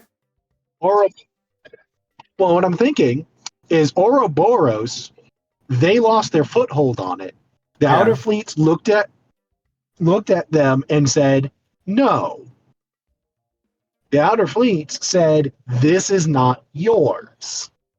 So, what better revenge than killing it? All right. So we figured out that he has a weakness. It is his heart. And he could. Pretty big one. Yeah. All right. So I guess I have. I'll ask the. He does not hold back on his information sharing. He really not? goes into the details with you, which is not normal practice. Usually Refreshing, though. cultivators of this, they don't Yeah. share. No, but you're charming. You guys go through the lemonade pitcher, and he goes over and gets another this fizzy bubble water he's made. Yeah, everyone else just abandoned him. I was just like, yeah, let's chill. Let's talk.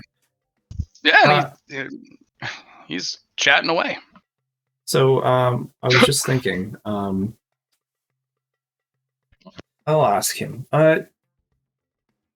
Do you mind showing me your hearth? I'd like to cultivate beside it and keep you safe. The security for that is a little tight. Yeah, I'd hope so. And unfortunately, you and your friends, none of you have clearance to meet my hearth.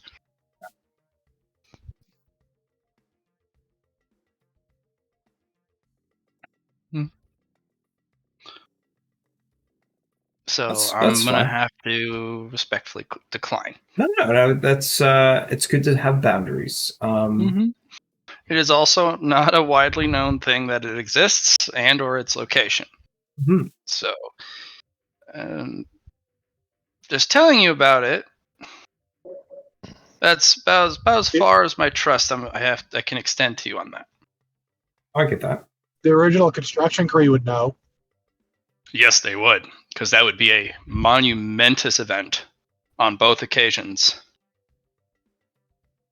Well, you'd have to find someone who was around during the original, like laying the boards down and turning the lights on. You'd have to find a guy who's several centuries old and has been working here all his life.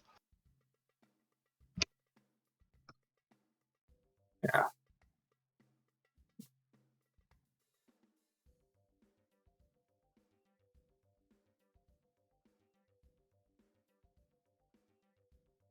And I would say we don't go openly accusing probably the guy's best friend of attempting to murder him.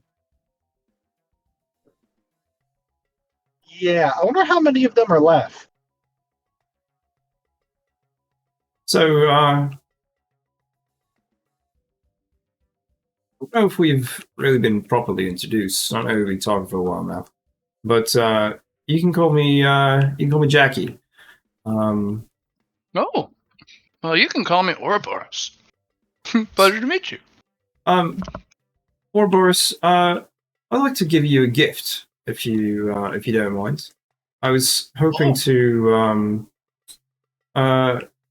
You are a lovely person, and you also are a vital of importance to everything we do.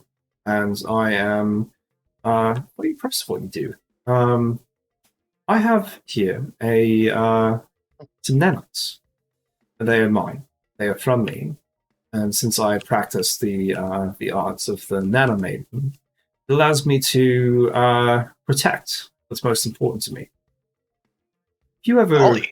get attacked somewhere close to home, with this, I can be there to protect you, to take the blow, so you don't have to. Oh golly. Thank you for And this gift. she'll I'm a she'll little pass leery over about the. nanos. I understand, but it is my gift to you, and I'll put 50 50 clusters. He takes the canister. Oh, that's really generous of you. Not a canister, man. It's like a floating fate point. Oh, it's like he'll put it in a little box. I'll have to have it looked at, but I really appreciate your gift. I have to be a little careful. A lot of No, people you want to send should. me a It's something special in mine. I don't have very many of them. We have very strict nano policy on station. My goodness. I hate to say, but I had to spend quite a bit of myself to invest in those security protocols. We had some nano problems in the past. Oh golly. But those were centuries ago, and it was vowed never again. We're trying to speed up manufacturing of ships and parts and repairs, and we were doing really well with the technology, but unfortunately, it only takes one bad egg or one big mistake. That was rough. So we do it all by hand, and if nano machines are used, they're done in very specific areas by people who are very well trained, and in small doses. Small application, not macro application.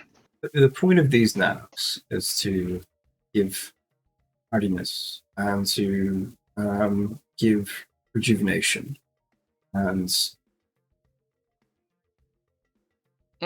if I am aroused, it allows me to protect my charges that I give these gifts to. Well, I'll have it looked at by my people, Yes, please do. and if it's all good, well, we'll figure it out one day. Yes, this is a. I guess this is a. Did you get many housewarming gifts when you made your offer? I do. I get quite a few, and I stopped, going out of my way to refuse them because everyone's looking for something or wanting something. So All my want is to keep you safe, and if that's too much to ask, then I get all sorts of gifts and attempted bribes from all sorts of captains and fleet admirals. But this isn't a bribe because there's no point in a bribe of it. Well, it's a gift. I know. It's a gift. I understand. It's just thank you. Appreciate it. No worries. A lot of thought that goes into gift giving.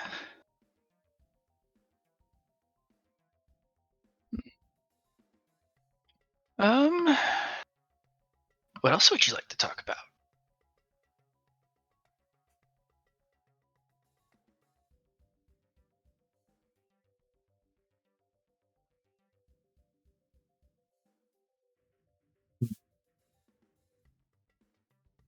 Not sure. It's been pretty hectic lately, and it's you don't really get time to have chats these days. Just been work, and trying to keep my cultivation going. Yes, that's kind of the way it is. Yeah, It's a cultivator is a very industrious and busy-bodied minded person. I mean, you don't really have free time anymore because free time means, working on yourself, building your power. question, I suppose. Do you have any places within your station that could help me work through my heart demon? Oh, goodness. Heart Yes. demons. This is one of the things when I What had the my best breakthrough. place to get help in resolving a heart demon? The Mhm. Cultivator Union. They have their big fancy floating temple thing. Yeah. Yeah. They have all sorts of individuals who have done just that very thing you're looking to get help on. Many, many knowledgeable people. And they welcome you with open arms. You look like you know very much what you're doing. And yeah, I I get a lot of them coming over here all the time. They do tend to stick to their areas. They wouldn't say territories, but they're part of the neighborhood, Mhm. So, You can visit there. It's very spiritual. They took um, theme and inspiration from the Tibetan temples in Nepal, and it's a sight to see. It's right here on station. It's a little different at what they call the Citadel, the Citadel of Cultivation. Oh, such a goofy name. oh, Um, I didn't know it was on station. oh no, we have an exchange of their people all the time. They always kind of bring some over and send some back, and they've kind of decorated and really spiritualized that part of the station, which I think is great. Anyone's allowed to go there, but and experience it. Maybe you'll find your answers there. If you Maybe don't, I will. they have a shuttle to take you to the Citadel of Cultivation. Maybe I'll just do that. Thank you for your time, Ouroboros. Oh, anytime, Jackie. This was fun. If you ever want to come back and chat, I'm here. Will do. And Okay, bye. Jackie will be on. And one of the assistants comes out and hands you a gift baggie. Oh, nice. Has a Ouroboros has tried his hand at baking, so there's a little bit of cookies and brownies in there. Oh, I love me some food. Nom nom nom. They're pretty good. It kind of misses the spiritualistic experience of having like a super tier cookie, but if you could follow a recipe to exact precision and perfection, this would be those type of confectionaries. So they're good. They're just not ludicrously good. Delicious. Very good. Tasty. Yeah. It takes a bit to get on that side of the station, unfortunately. Like, it's about an hour drive on the trams. It's on the opposite side. So.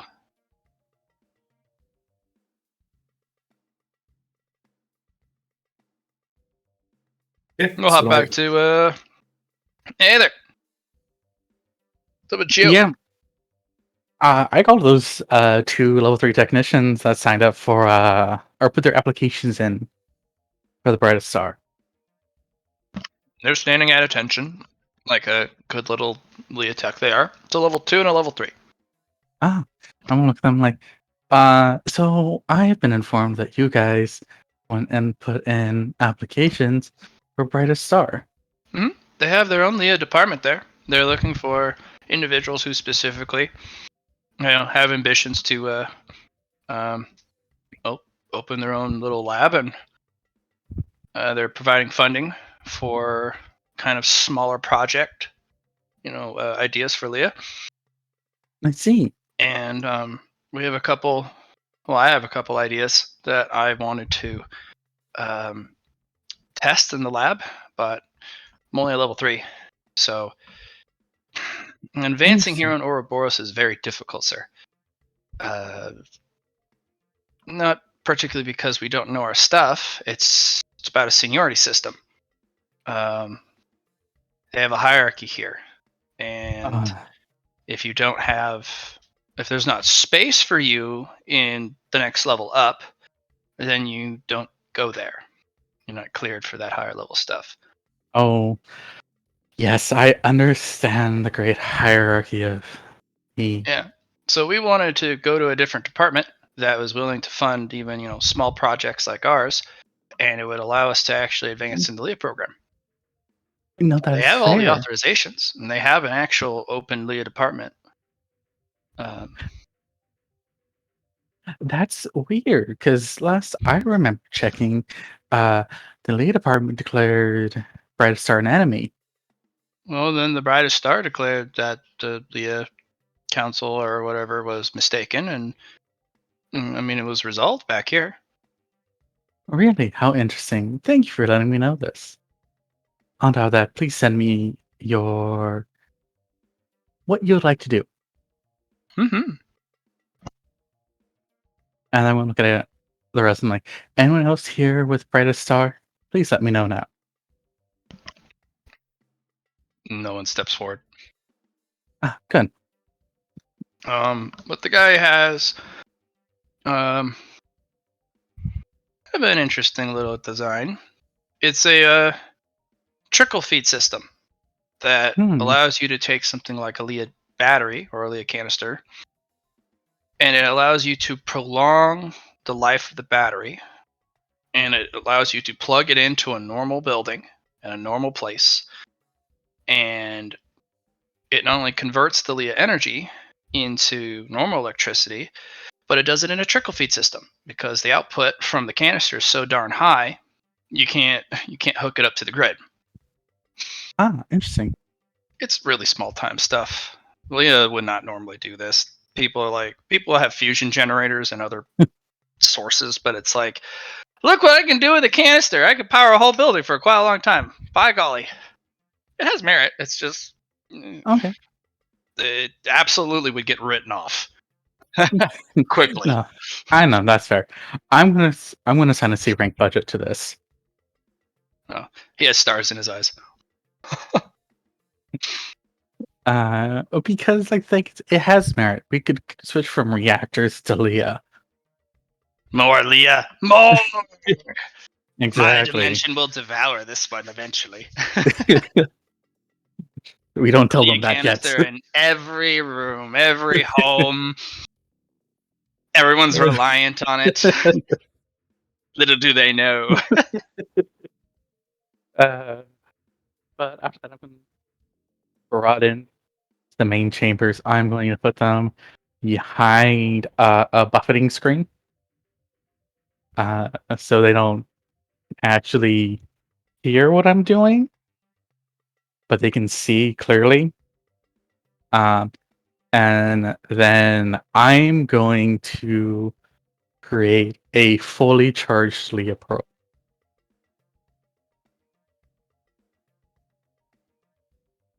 You got a lot of attention from a lot of people. And then I'm going to... Because holy hell. Yeah. Mm-hmm.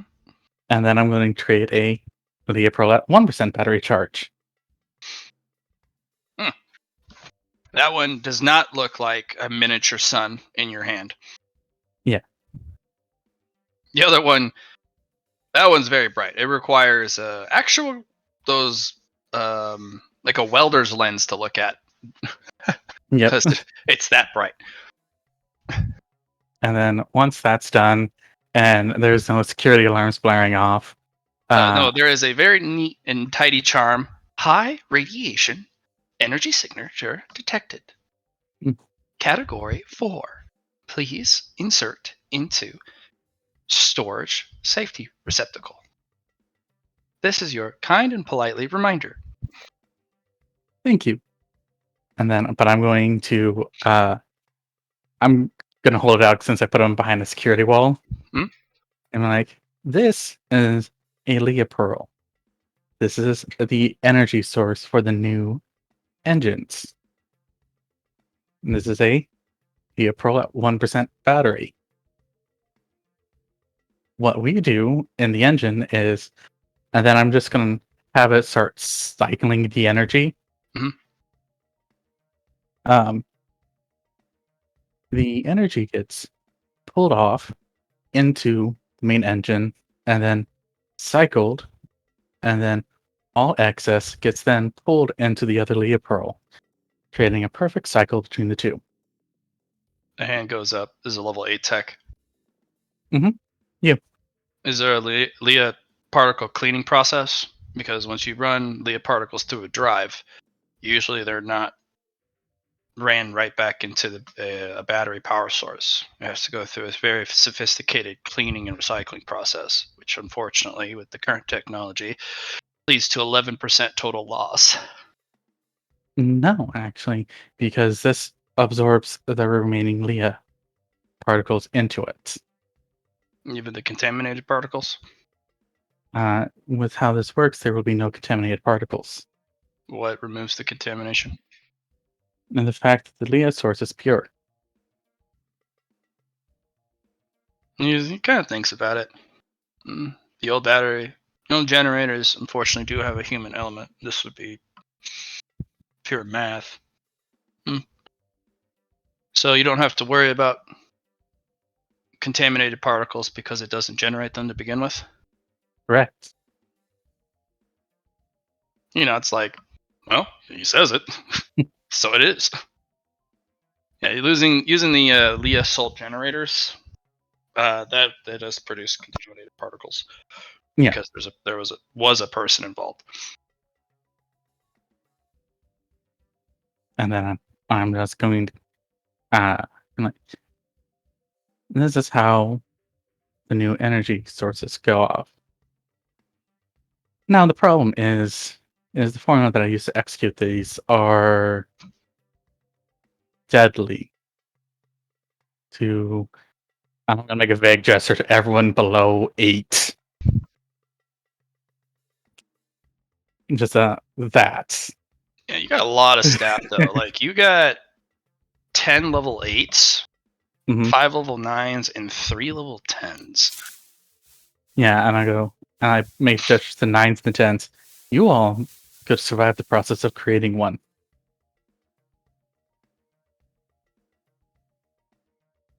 Maybe even survive the knowledge of knowing it. And the rest of you, you're human. Enigmatic. Weak.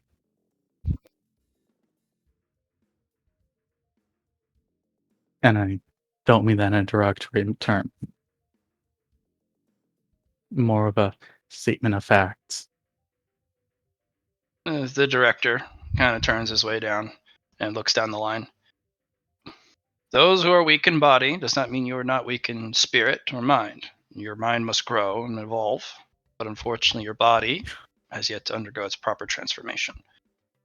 And this is true. And as you choose the robotic path, then that is one that is of your choice. And will not help you as much, but will give you better odds at surviving.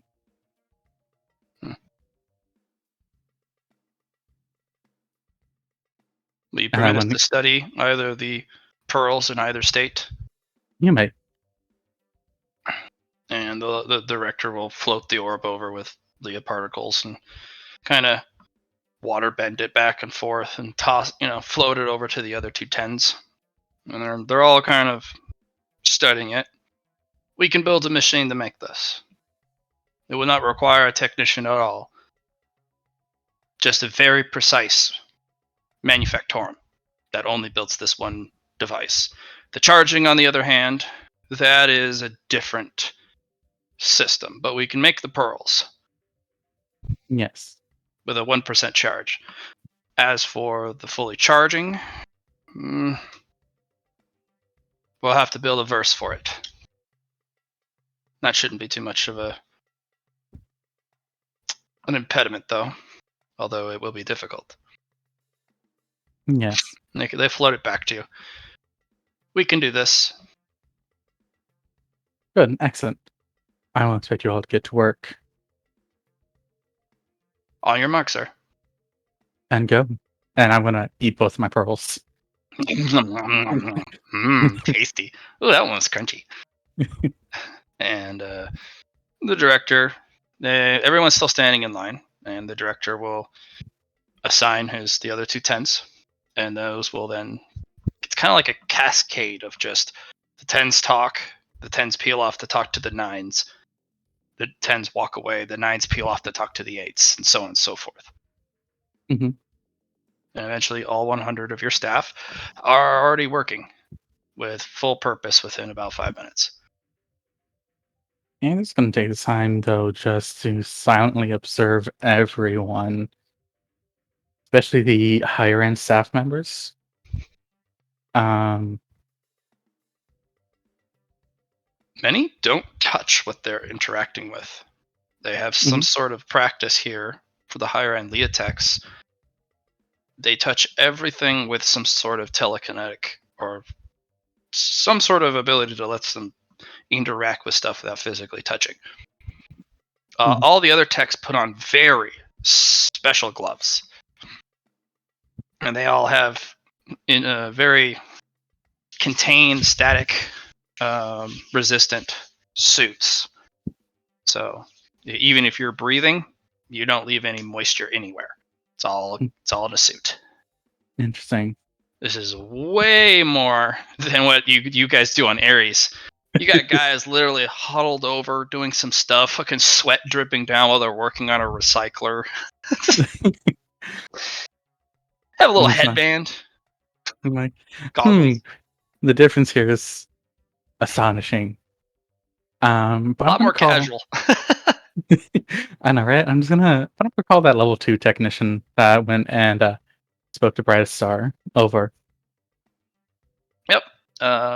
He will be relieved of his immediate duty. Somebody will fill in, and he'll come over. Yes, sir. I would like you to perform a task for me. Of course, sir. I want you to go to the Brightest Star and tell them that a director is here and that he produced something fantastical. Whatever for, sir.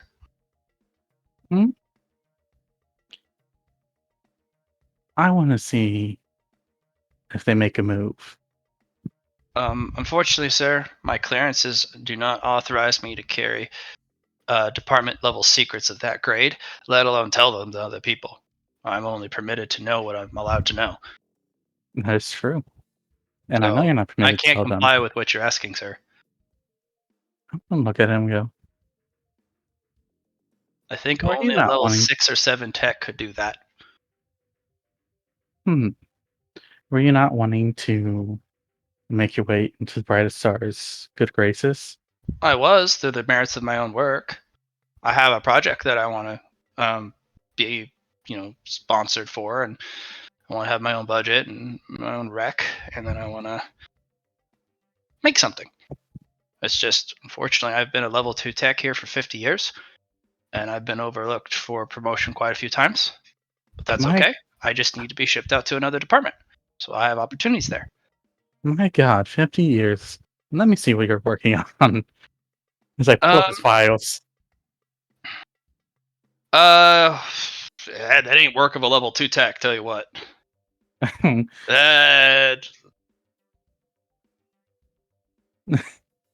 Now this guy, he's onto something, but unfortunately, the first thing that hits your gut is nausea and queasiness and sickness as you kind of start looking at some of the math, and you're like, he doesn't even know it. Oh gosh, that's unpleasant. I'm like, Slivers of Holyverse, like there, but it's all different types, and they're so small you really can't do anything about it. To I was normal technicians, he can't see it. It doesn't make him queasy. To you, who understands math, that sucks to look at. It's like little landmines everywhere. I'm like, I see why you haven't been promoted. Oh, is there something wrong with my math, sir? Just, I'm gonna look around the room and I'm like, I'm gonna transfer you to Ares Base, a place where you can actually research. Of course, sir. Thank you for the opportunity. Yes. This is a quark particle injector rig for a reactor core. Huh. Unfortunately, with the math here, the only resulting use of this would be Bomb. it'd be a bomb, yeah. But his theory that for this is it'll basically create a self-contained reactor that basically can refuel its own matter off of quark particles. Interesting. So you don't ever have to put more reactive fuel in a fusion reactor. It uses the cosmic energy of space. Yeah, no, he's just gonna It's like do putting that. solar panels on a fusion reactor. Like, interesting. Interesting indeed.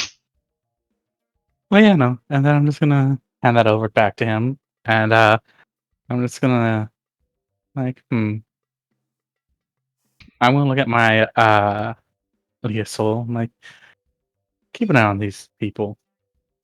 Make sure work goes smoothly. Of course. And then I'm gonna Totally start. fine. I'm gonna look at them and be like, where can I find the Brightest Star departments? Oh, there's no actual department on base there. Or their little wherever you their want to sign offices? up. Yes. Oh, of course. Would you like me to escort you there, or just give you the location? And just give me the location. It would not look good if you came with me. Of course. Thank you. You'll ping it to you on your screen. Thank you. And I'm gonna start floating off. And he will go decontaminate and pack his shit because he's getting transferred, baby. Yeah, I'm just gonna start floating along. Cool. You will find a set of guards kind of flanking you at one point, keeping people back. This is a set of security guards on base. You also have another 4 ahead of you, kind of pushing people out of the way, directing cart traffic out of the way. I'm going to lean back to one of them like, this is all new for me. I haven't had security following me before. Actually, that's not true. I have had security following me before, but not like this. Well, apologies, sir, if it makes you uncomfortable. We're just trying to make sure that no one interacts with you in a way that would be harmful for themselves. Oh, no, very much so. I'm not used to walking much either, so I figured I'd explore the base while I'm here. Oh, of course. We'll make sure that individuals do not carelessly approach you just out of their own curiosity. It's for much as your safety as it is for theirs. But we also want you to enjoy yourself while you're here, so you can see all the civilian areas and the food courts and the shops and markets. Are there civilian areas here? Most of this place is a civilian area that you're currently in. There's a delineation mark that you crossed after we joined you. That is the department territory only. Cross at your own, risk of your own citizenship.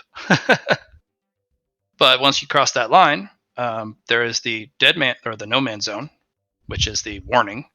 And then after that, it's all civilian from here on. Oh my god, civilians. This is fascinating. I thought this was going to be military. No. Majority of this base actually is, civilians. We do it a little differently out here in the Outer Ring. If you're not directly part of the military or the Navy or a cultivator, you're a civvy. My God, this is fascinating. I can't wait to learn more. Name's Jonas. Sergeant Jonas. Nice to meet you, Jonas. I'll be escorting you. Well, wherever you're wanting to float to. Yes. But he's still going to make his way towards the brightest star. Yeah, they have a decently sized office tucked in the business sector for civilian businesses, with a big old starburst as their logo. It's nice and bright. The building's nice and whitewashed, and very clean. Almost gleams because it's so polished. And there's a lot of people coming in and out. Not a crush or a throng of people, but people are coming and going. I'm going to float my way in and look for the receptionist. One of the guys is like, "Hey, get in line." Some random guy is like, "There's a line, guy." Just because you're all energy and blue doesn't make you more special than the rest of us. Oh, yeah, that's fair. I'll go wait in the back of the line. It's like, what an experience. Oh. It only takes you about 5 minutes, but eventually you find yourself at the desk. The guards are outside. It's just like, "Hello. Oh my goodness. Sorry for staring, but well, hi. I'm Tiffany." Nice to meet you, Tiffany. Yes, do you guys just do recruiting here? Mm-hmm. I Would see. you like to sign up today? Oh, yes, please. Can I get an application? Absolutely. And Tiffany will set you up with an onboarding application, and just they sit you down in one of the reception areas so you can take your time filling it out, and just when you're done, go ahead and bring the data pad back up, and we'll get you onboarded. I have a question. Is there an interview process for this? Oh, absolutely there is. Oh, fascinating. Will I be interviewed today or sometime sooner? We'll have to check our schedule. It's a little busy today, but I believe we can find a space for you. I'll ask around to see if there's a time slot that somebody couldn't make. Oh, thank you very much. I'm gonna fill out the application, and Nature's gonna fill it out honestly. Okay. It's a lot about what do you do, what can you do. It's like a resume stuff. But at the second page is, what do you want to do? What are you hoping to do? What is it that what are your goals and ambitions and stuff? Yeah, it's gonna write down how some of his goals is to innovate, lead technology, some stuff like that. He's really excited to get married soon. Crush brightest star. You actually put that on the brightest star application. Yes. Okay. Tiffany has, in the meantime, as you fill that out, it's like, it looks like we have an opening if you're able to take an interview right away. Oh, I know it's a little am. inconvenient, but I'm more than willing to take an interview right away. oh, wonderful. Please follow me, and she'll walk you back to one of the private interview rooms. The interviewer will be in just a couple minutes. Is there anything I can get you to, like a water? I don't. Coffee will do. Oh, how would you like your coffee? Black. Okay, I'll have it right out for you. And you're just sitting there. The coffee is brought in a couple moments later. Yeah. And eventually the door opens up almost 10 minutes later, and he's like, "I am so sorry." Hi. My name's Theo. I'm here. Nice to meet you, Theo. I'm your interviewer today. Mr. looks at his data pad. Mr. Atha Lamarin. Pleasure to meet you. You've got quite a resume to read. Oh, yes. Take your time. My goodness. I reviewed it on the way here, and I think we'll start with the basic question. How are you today? I'm doing well. Well, Busy, but not well. okay. Not great. I mean, I'm Mm. looking at what you put down here. It looks like you've been off to the racetrack, just doing all sorts of things, innovating everything you touch. hmm Sounds like things are going great. Only well? I'm only doing well, yes. Hmm. I'm sorry to hear that. Hopefully, we can help you improve that up to great. We'll see. Um, so this question I always ask. I know it sounds a little silly, but why do you want to join Brightest Star?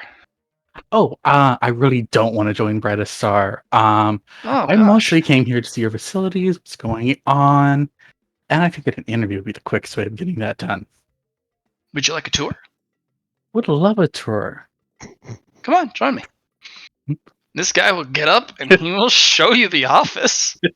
Just he walks you through the place, just like explaining like this is where our call help desk system is. There's rows and rows of people, and they're all perkily answering their phones. Hi, Brightest Star Helpline. How can I help you? Oh, I'm sorry to Um, hear that. Let's see if we can help you troubleshoot that. I'm looking like. So I have a question then. I heard that the lead department and Brightest Star were not on friendly terms. Can you explain what happened there? Oh gosh, that was something. So, and you'll get over to kind of an area for employees before they can get Mhm. drinks and another thing of coffee. You want me to top you off on that coffee? Either it's literally drinking none of the coffee, but's holding it. Mm. He just kind of looks at it, nods. Well, that was the way it was, but there was a sit down almost immediately after there was a bit of a disconnect, and we came to terms. Let's sit down with who? Oh gosh, I don't actually know. Um, I know somebody pretty high up from the LEA department, someone I authorized to make decisions all the way out here. I don't know if he was able to answer, for different departments seated throughout the rings, but at least his department at his location came Yeah. to terms, and well, You came we're to on a terms. probationary relationship with that department right now. I see. Can I? Who was the person on your side talking to them? I would love to talk to them. Well, I mean, I really read through it, your application, and I mean to be as kind and polite as helpful as possible, but I mean, you obviously don't think well of us and our organization, and I'm sorry to hear that. But I mean, I'm not permitted to pry into Leah Oh, because I'm yes, not no, part of it, and you're not wanting to join us, of so course.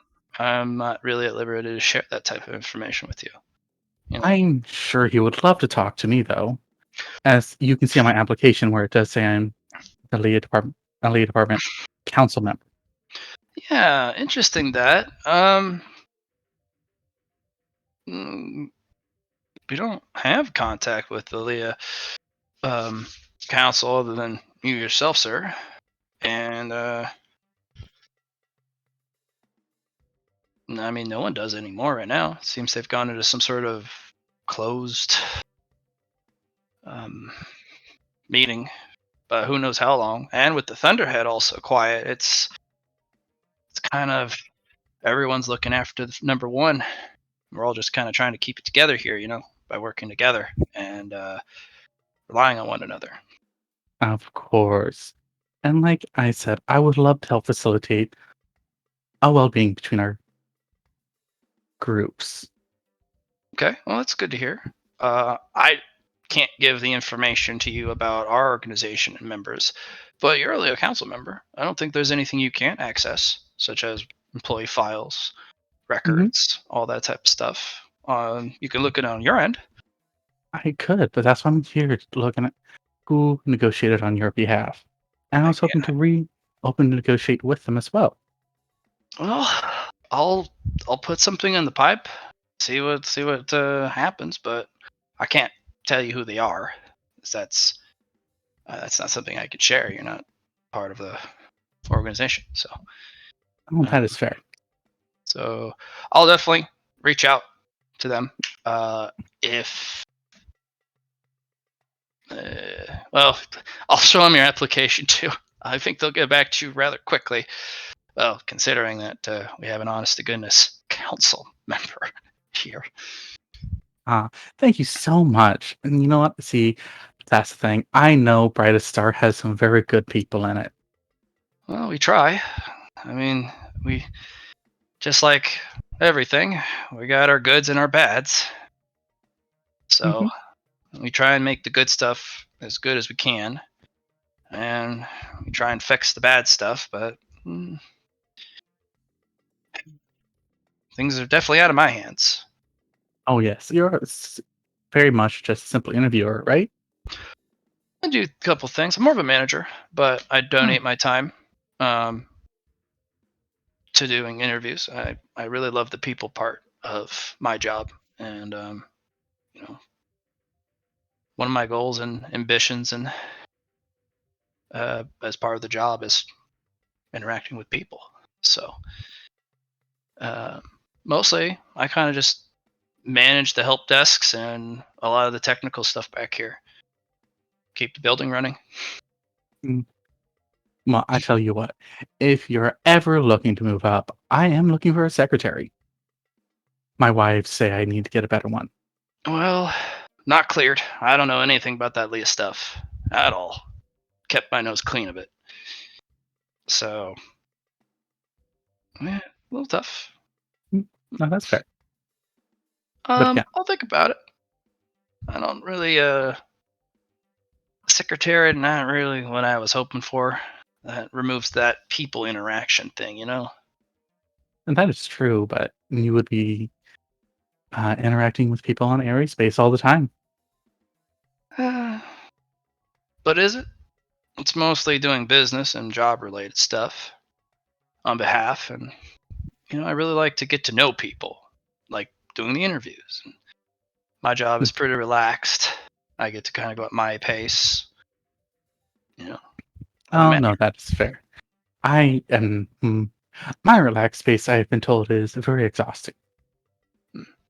Well, it's not all about the pay or the prestige. I'm just, I found a job that I really care about. I can really work hard and wake up every day and have a smile on my face when I go to work.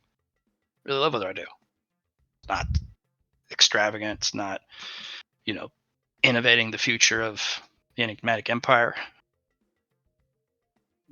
But I couldn't be happier. And that is why I want somebody like you. I have a hard time interacting with. I'm just going to go vague gesture towards all the humans. Well, maybe we can talk about it. I don't know about the exhausting type of thing, but if it's pretty laid back, and I get time to do my voluntary work, I'm open. I don't really like assistant or secretary. I mean, I worked really hard to get away from those positions. What about PR? I was always thinking about PR. Maybe we can talk about it later. I do got to finish my shift. If you're really serious about it, send me a job offer. Yes.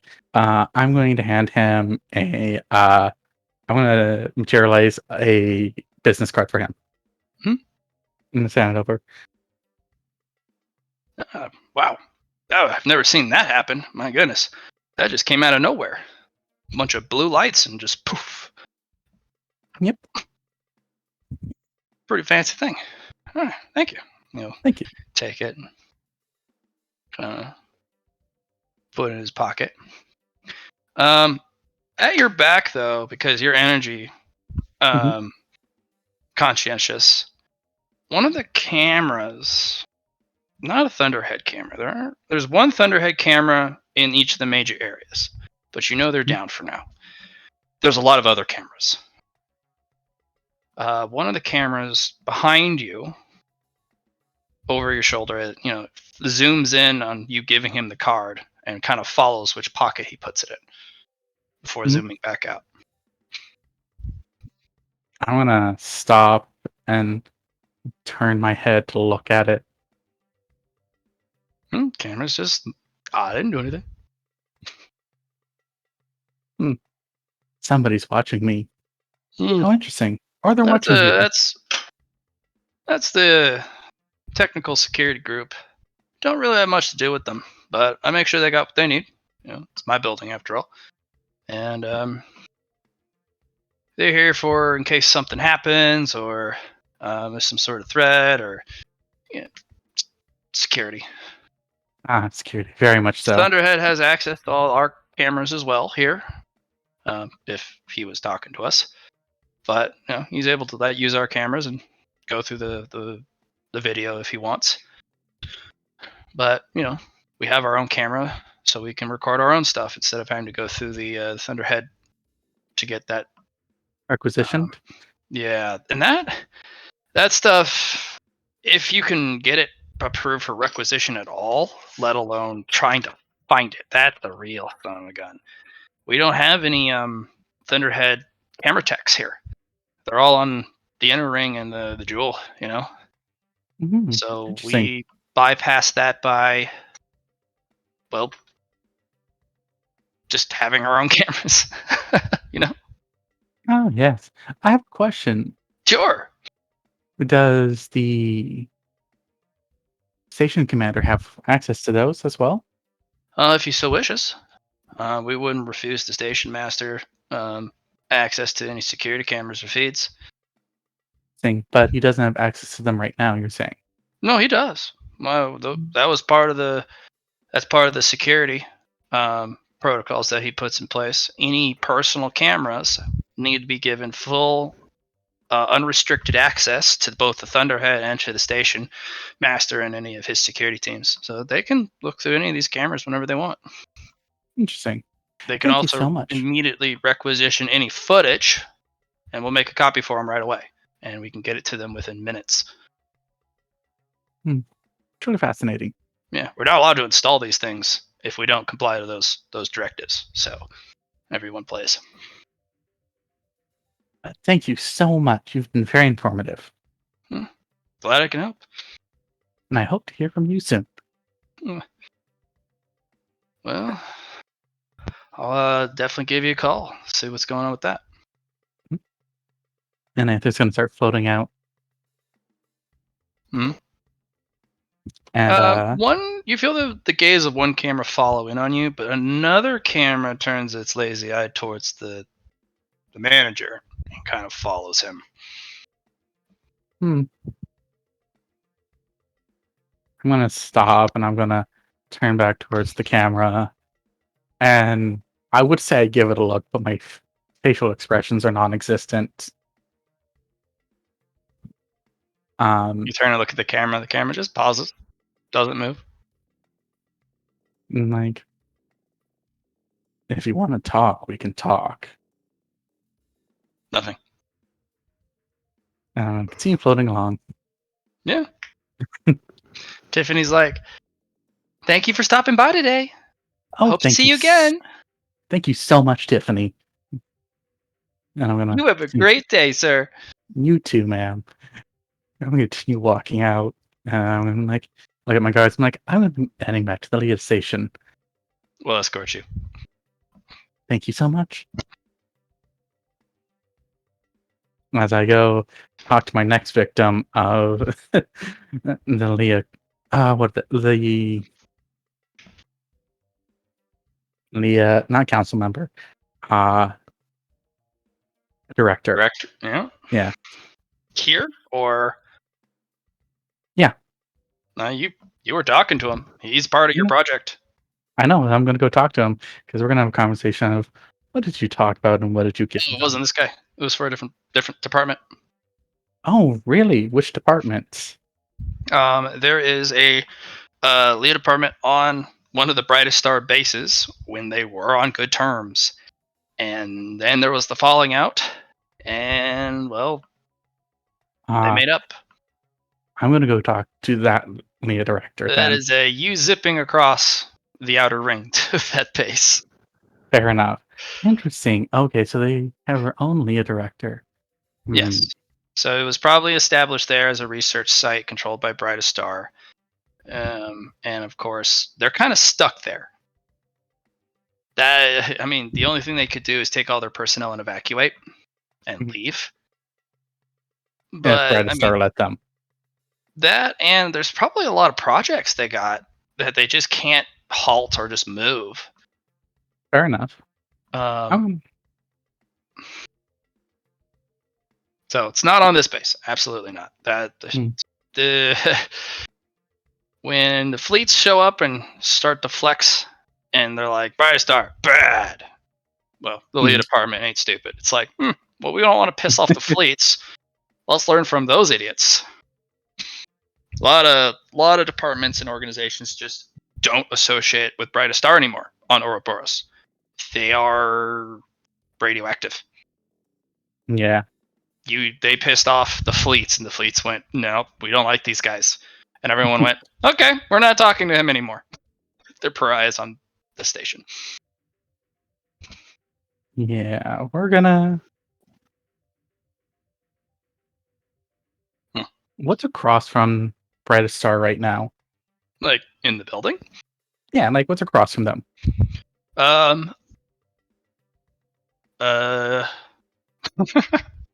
It's a business. There's a private laser development shop. Joe's Lenses and Lasers. You know what? I'm going to go into Joe's Lenses and Lasers for a bit as we keep an eye on keep on the Brightest Star. Right. If anyone from my department is dumb enough to hop show over up. to Ogre. Mm-hmm. Ogre. Mm-hmm. They have all sorts of new drugs and different devices for the consumption or application of. A lot of the smokers don't smoke cigarettes or cigars. They have that kind of over the ear that kind of comes down to the corner of their mouth, and there's a little it's a little slip in silicone. Yeah, a little silicone dripper that goes into the corner of your mouth, and it kind of goes up the side, it wraps around the ear, and the little cartridge for that is put on the back. Very super sci-fi looking. It's this beautiful kind of chrome gold, and it looks like it's spun metal, like a spider web of beautiful strands of metal. It's hard, super, sci-fi. And a lot of the people here are very odd to look at. Very mosaic market, but kind of takes it to the next step. People just don't look human here. It's very cyberpunk, but super sci-fi cyberpunk. Chemtech is worn openly here. There's a guy kind of trundles by with a big old Chemtech arm. Okay. There's a reason. This place, if it was all smoke, or everyone was smoking, it would be covered in smoke. But a lot of people have those little mouth drippers that also shoot out vapor. Yeah. No, there is a cigar lounge that you find. He'll swing back by that, but he was planning on heading by the business area. Cool. To get that all sorted out, but literally, like I said, he's just trolling around trying to see if he can find somebody slipping up thinking about what Brightest Star is doing. There's a couple people, but it's mostly, I wonder what Brightest Star is doing on their next fuck up. You can't fuck up harder than messing with the fleets. I wonder what stupid shit they're gonna do next time. And it's just a bunch of just techs and engineers, shooting the shit. I think they're gonna go try and do this stupid thing. And they're like, that's pretty good. I think they're going to do this stupid thing. It's a lot of that. They're kind of the butt of a lot of jokes right now. There's a couple people who openly wear pins, because they're still supporting. Mhm. And they show open disgust for these guys. They're just like, what about just dicks? Yeah, no, it's he. Like I said, he's just listening in. Primarily, he's focused on listening in mentally, just for stray thoughts from Brightest Star people, if they slip up at all. But otherwise, There's like one I mine said, that catches your attention immediately. There is a noble on base, and he reaches out gently with kind of a, a hey, Xenos noble. yes. He reaches out to you gently, like, hey, would you like to communicate with me? Sure. Yeah. And the psionic connection establishes, and he's like, oh, finally, a sentient humanoid that actually possesses the refined psionic touch required for real conversation. It has been so lonely here. I feel for your loneliness, but I will advise you that my touch may be amateur. I'm still learning my mind. That's okay. It's been. Fear not. It's just nice to have someone to communicate. I am Garam Plu, ambassador. Nyx. Banshee. Ah, wonderful. Sorry to reach out like this. I felt a psionic mind searching for something, so I figured I'd reach out to you. Oh, no harm done. It's always interesting to chat, especially with those of your strength. They are very few Yes, that I it have takes encountered. many years to accumulate the delicate touch necessary to interact with the lesser minds. It's almost taxing to have to hold back every time.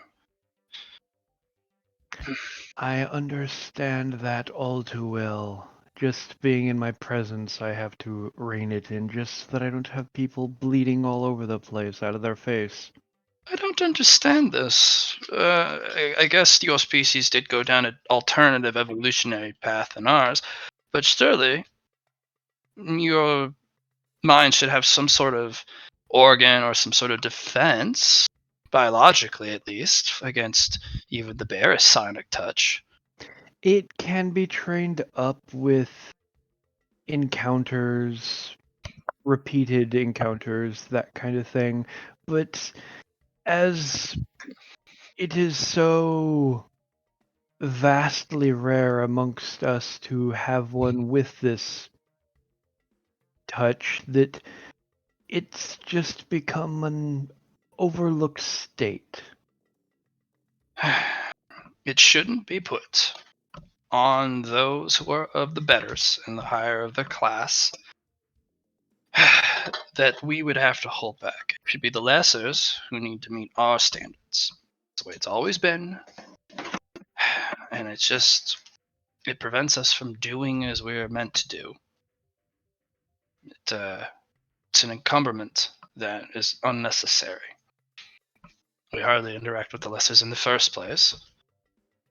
So when we have to, it shouldn't have to be more difficult than our basic required jobs. I can understand the feeling, but as one who developed this from nothing, I am a bit biased, I would say, in that I can state I feel for them as I was once similar. Well, at least you had the forethought to evolve. That is a. Many species are just too complacent about their genetic structure.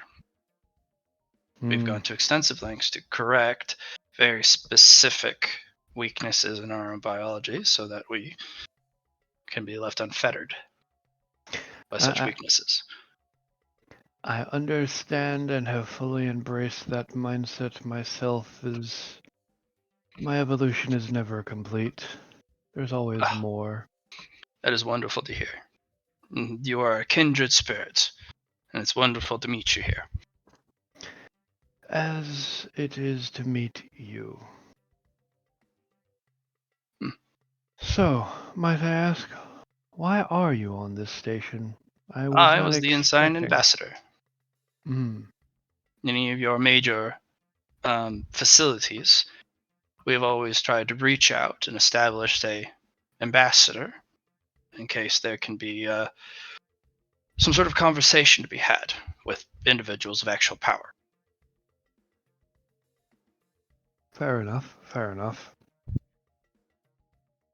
My primary directive here, although, is to offer the information that we have gained over our species' life and legacy, the opportunity for your species to evolve. I have brought the genetic information of a lot of our technologies so that you can understand what your next step in your species evolution looks like and help you sculpt it so that you may become better. But unfortunately, that did not go over very well. I am rather confined, and have been for most of, if not my entire time here. Surprising. I would have expected better. Most are more willing to investigate such offers. Oh, yes, the investigators, as they call themselves. I have not seen one in a long time. I think they're preventing me from talking to them. They are a paranoid bunch. Well, I'm talking those on base are preventing me from seeing anyone who wishes to actually talk to me, except for the authorized 2 people. I'm not surprised. They are, like I said, paranoid and very... I don't want to say possessive of things that they do not possess themselves, but I can't think of another way to put it. Well, perhaps if you'd be willing and have authorization and authority, you can find me and we can have a conversation in person. If not, it's nice to just talk to someone that I can talk to without actually having a migraine. Let me see what I can do. I'm just going to walk over to one of the quieter areas and look up at the camera and be like, would it be possible for me to get a meeting with the ambassador on station? The camera kind of zooms in, and a guard will come around the corner. And looks like he's listening to something. Station master says it might be arranged, although you'll have to go through all of the hoops that we set up. And what would that all require? Well, you're going to be here for a couple days. And that's not possible. Then you'll have to come back and do it another time. And why are these procedures so needed? He's considered an ongoing threat on station. May I ask why? His psionic element alone is a existential threat to all the minds on station and is monitored constantly for psionic communication and emission. Communication is not prohibited. Any other psionic emission that can be anything but communication is immediately a threat and has to be prevented or suppressed. We understand the lethality of individuals such as himself. They're too dangerous. Nick just chuckles. He's also a genetic engineer. So his ideology and his understanding of human psychology, just talking to them alone, is considered extremely hazardous, as they can put, well, suggestions, mimetics. All precautions have been put in place, and if you wish to speak with them, we must jump through the station master's hoops. Can I get a basic rundown of these hoops? He'll kind of walk it over with you, and it's a lot of getting scanned, cleared, checked. It's basically a lot of them looking you over, and then eventually you get a time slot in which to talk to him. So it's like getting vetted and then getting an appointment set.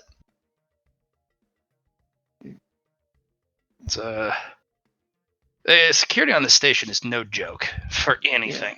In the inner ring, you guys flash a badge and they're like, "Okay, let's get this done," and it happens.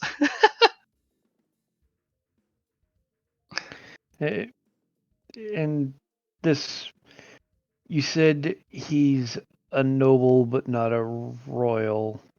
No, he's a noble. Which means he's what, 3-phase? He's technically a 4-phase. Even nobles are 4-tone. Okay. The royals usually are 4-tone. The queen is usually higher. Fair enough. He's just going to he'll just look at the guard and be like, would it matter if I said I was of comparable strength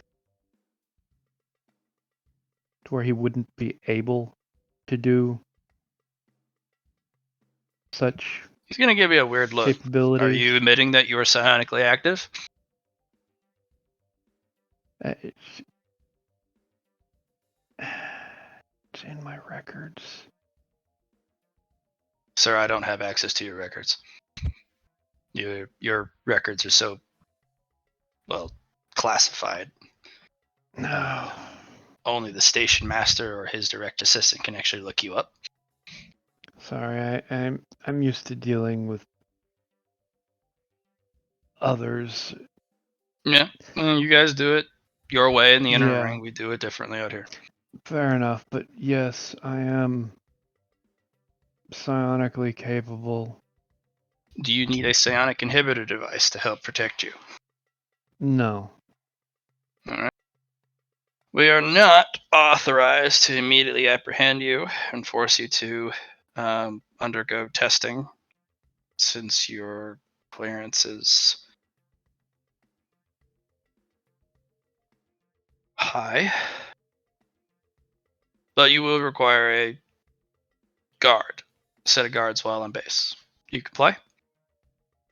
I don't see why not. As long as they don't try sticking a collar on me. Only if it is for your safety, sir. And even then, I don't think the individuals would do so without warning. Fair enough. Surprising. And then 2 guards will show up. One is a robot. The other is a person. The human is actually a little psionically active. Yes, cocks his head. Amusing. Thank you for cooperating, sir. And then he'll walk off. I'll just send Luna a message of, hey, did you know there's an ambassador on station? Luna's not here. Oh, right. He had to take off. He will try and be back. Yeah. Otherwise, I don't really know what else to do. He'll have a casual conversation with the ambassador, Sure. You know, He loves the chat. He's very chatty. yeah.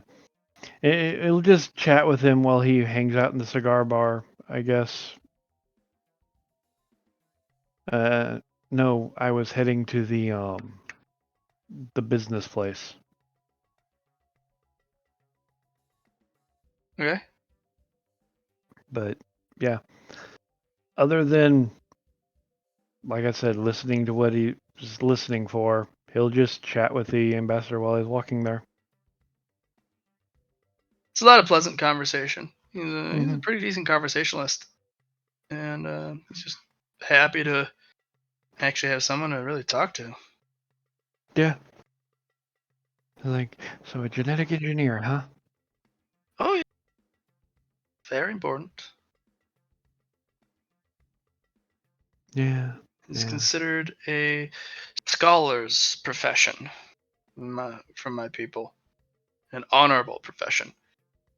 It comes with a great amount of prestige, and I had offered up my well everything I earned in my life to be an ambassador. So once you are an ambassador to another species, you may never return to your ship. You're considered contaminated. Sad, but I can feel the isolation. I too modify, but I do it through a chemically induced process. Hmm.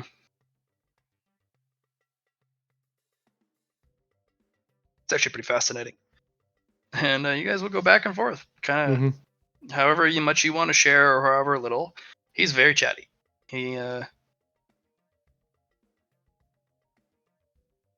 sounds like he was a professor at one point or some sort of teacher. Um, pretty well established, not particularly famous or well renowned, but he definitely brings honor to his profession. Yeah, honestly, he'll just chat and compare styles and stuff, you know? Mhm. Uh, Otherwise, yeah, he's just trolling through the station to do business. It, there's not really much I can think of that to try and help in this situation, you know? Mhm. Nix is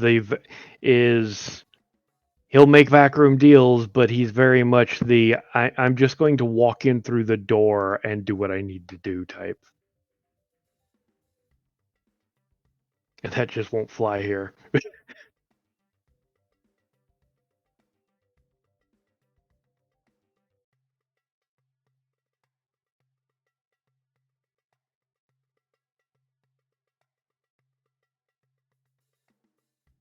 Okay, we'll hop over to Jackie then. Jackie. Yeah, Matt. I think I'm done for the night, honestly. It's some personal stuff going on right now, and I don't think I Yeah, can continue on. just tonight. Yeah. Maybe even for the rest of the campaign, honestly, for right now. I will have to talk to you about it, honestly. Sorry to hear that. Yeah. Shit. Yeah, we'll chat about that. Yeah, go. All right. Peace out. Talk to you later, man.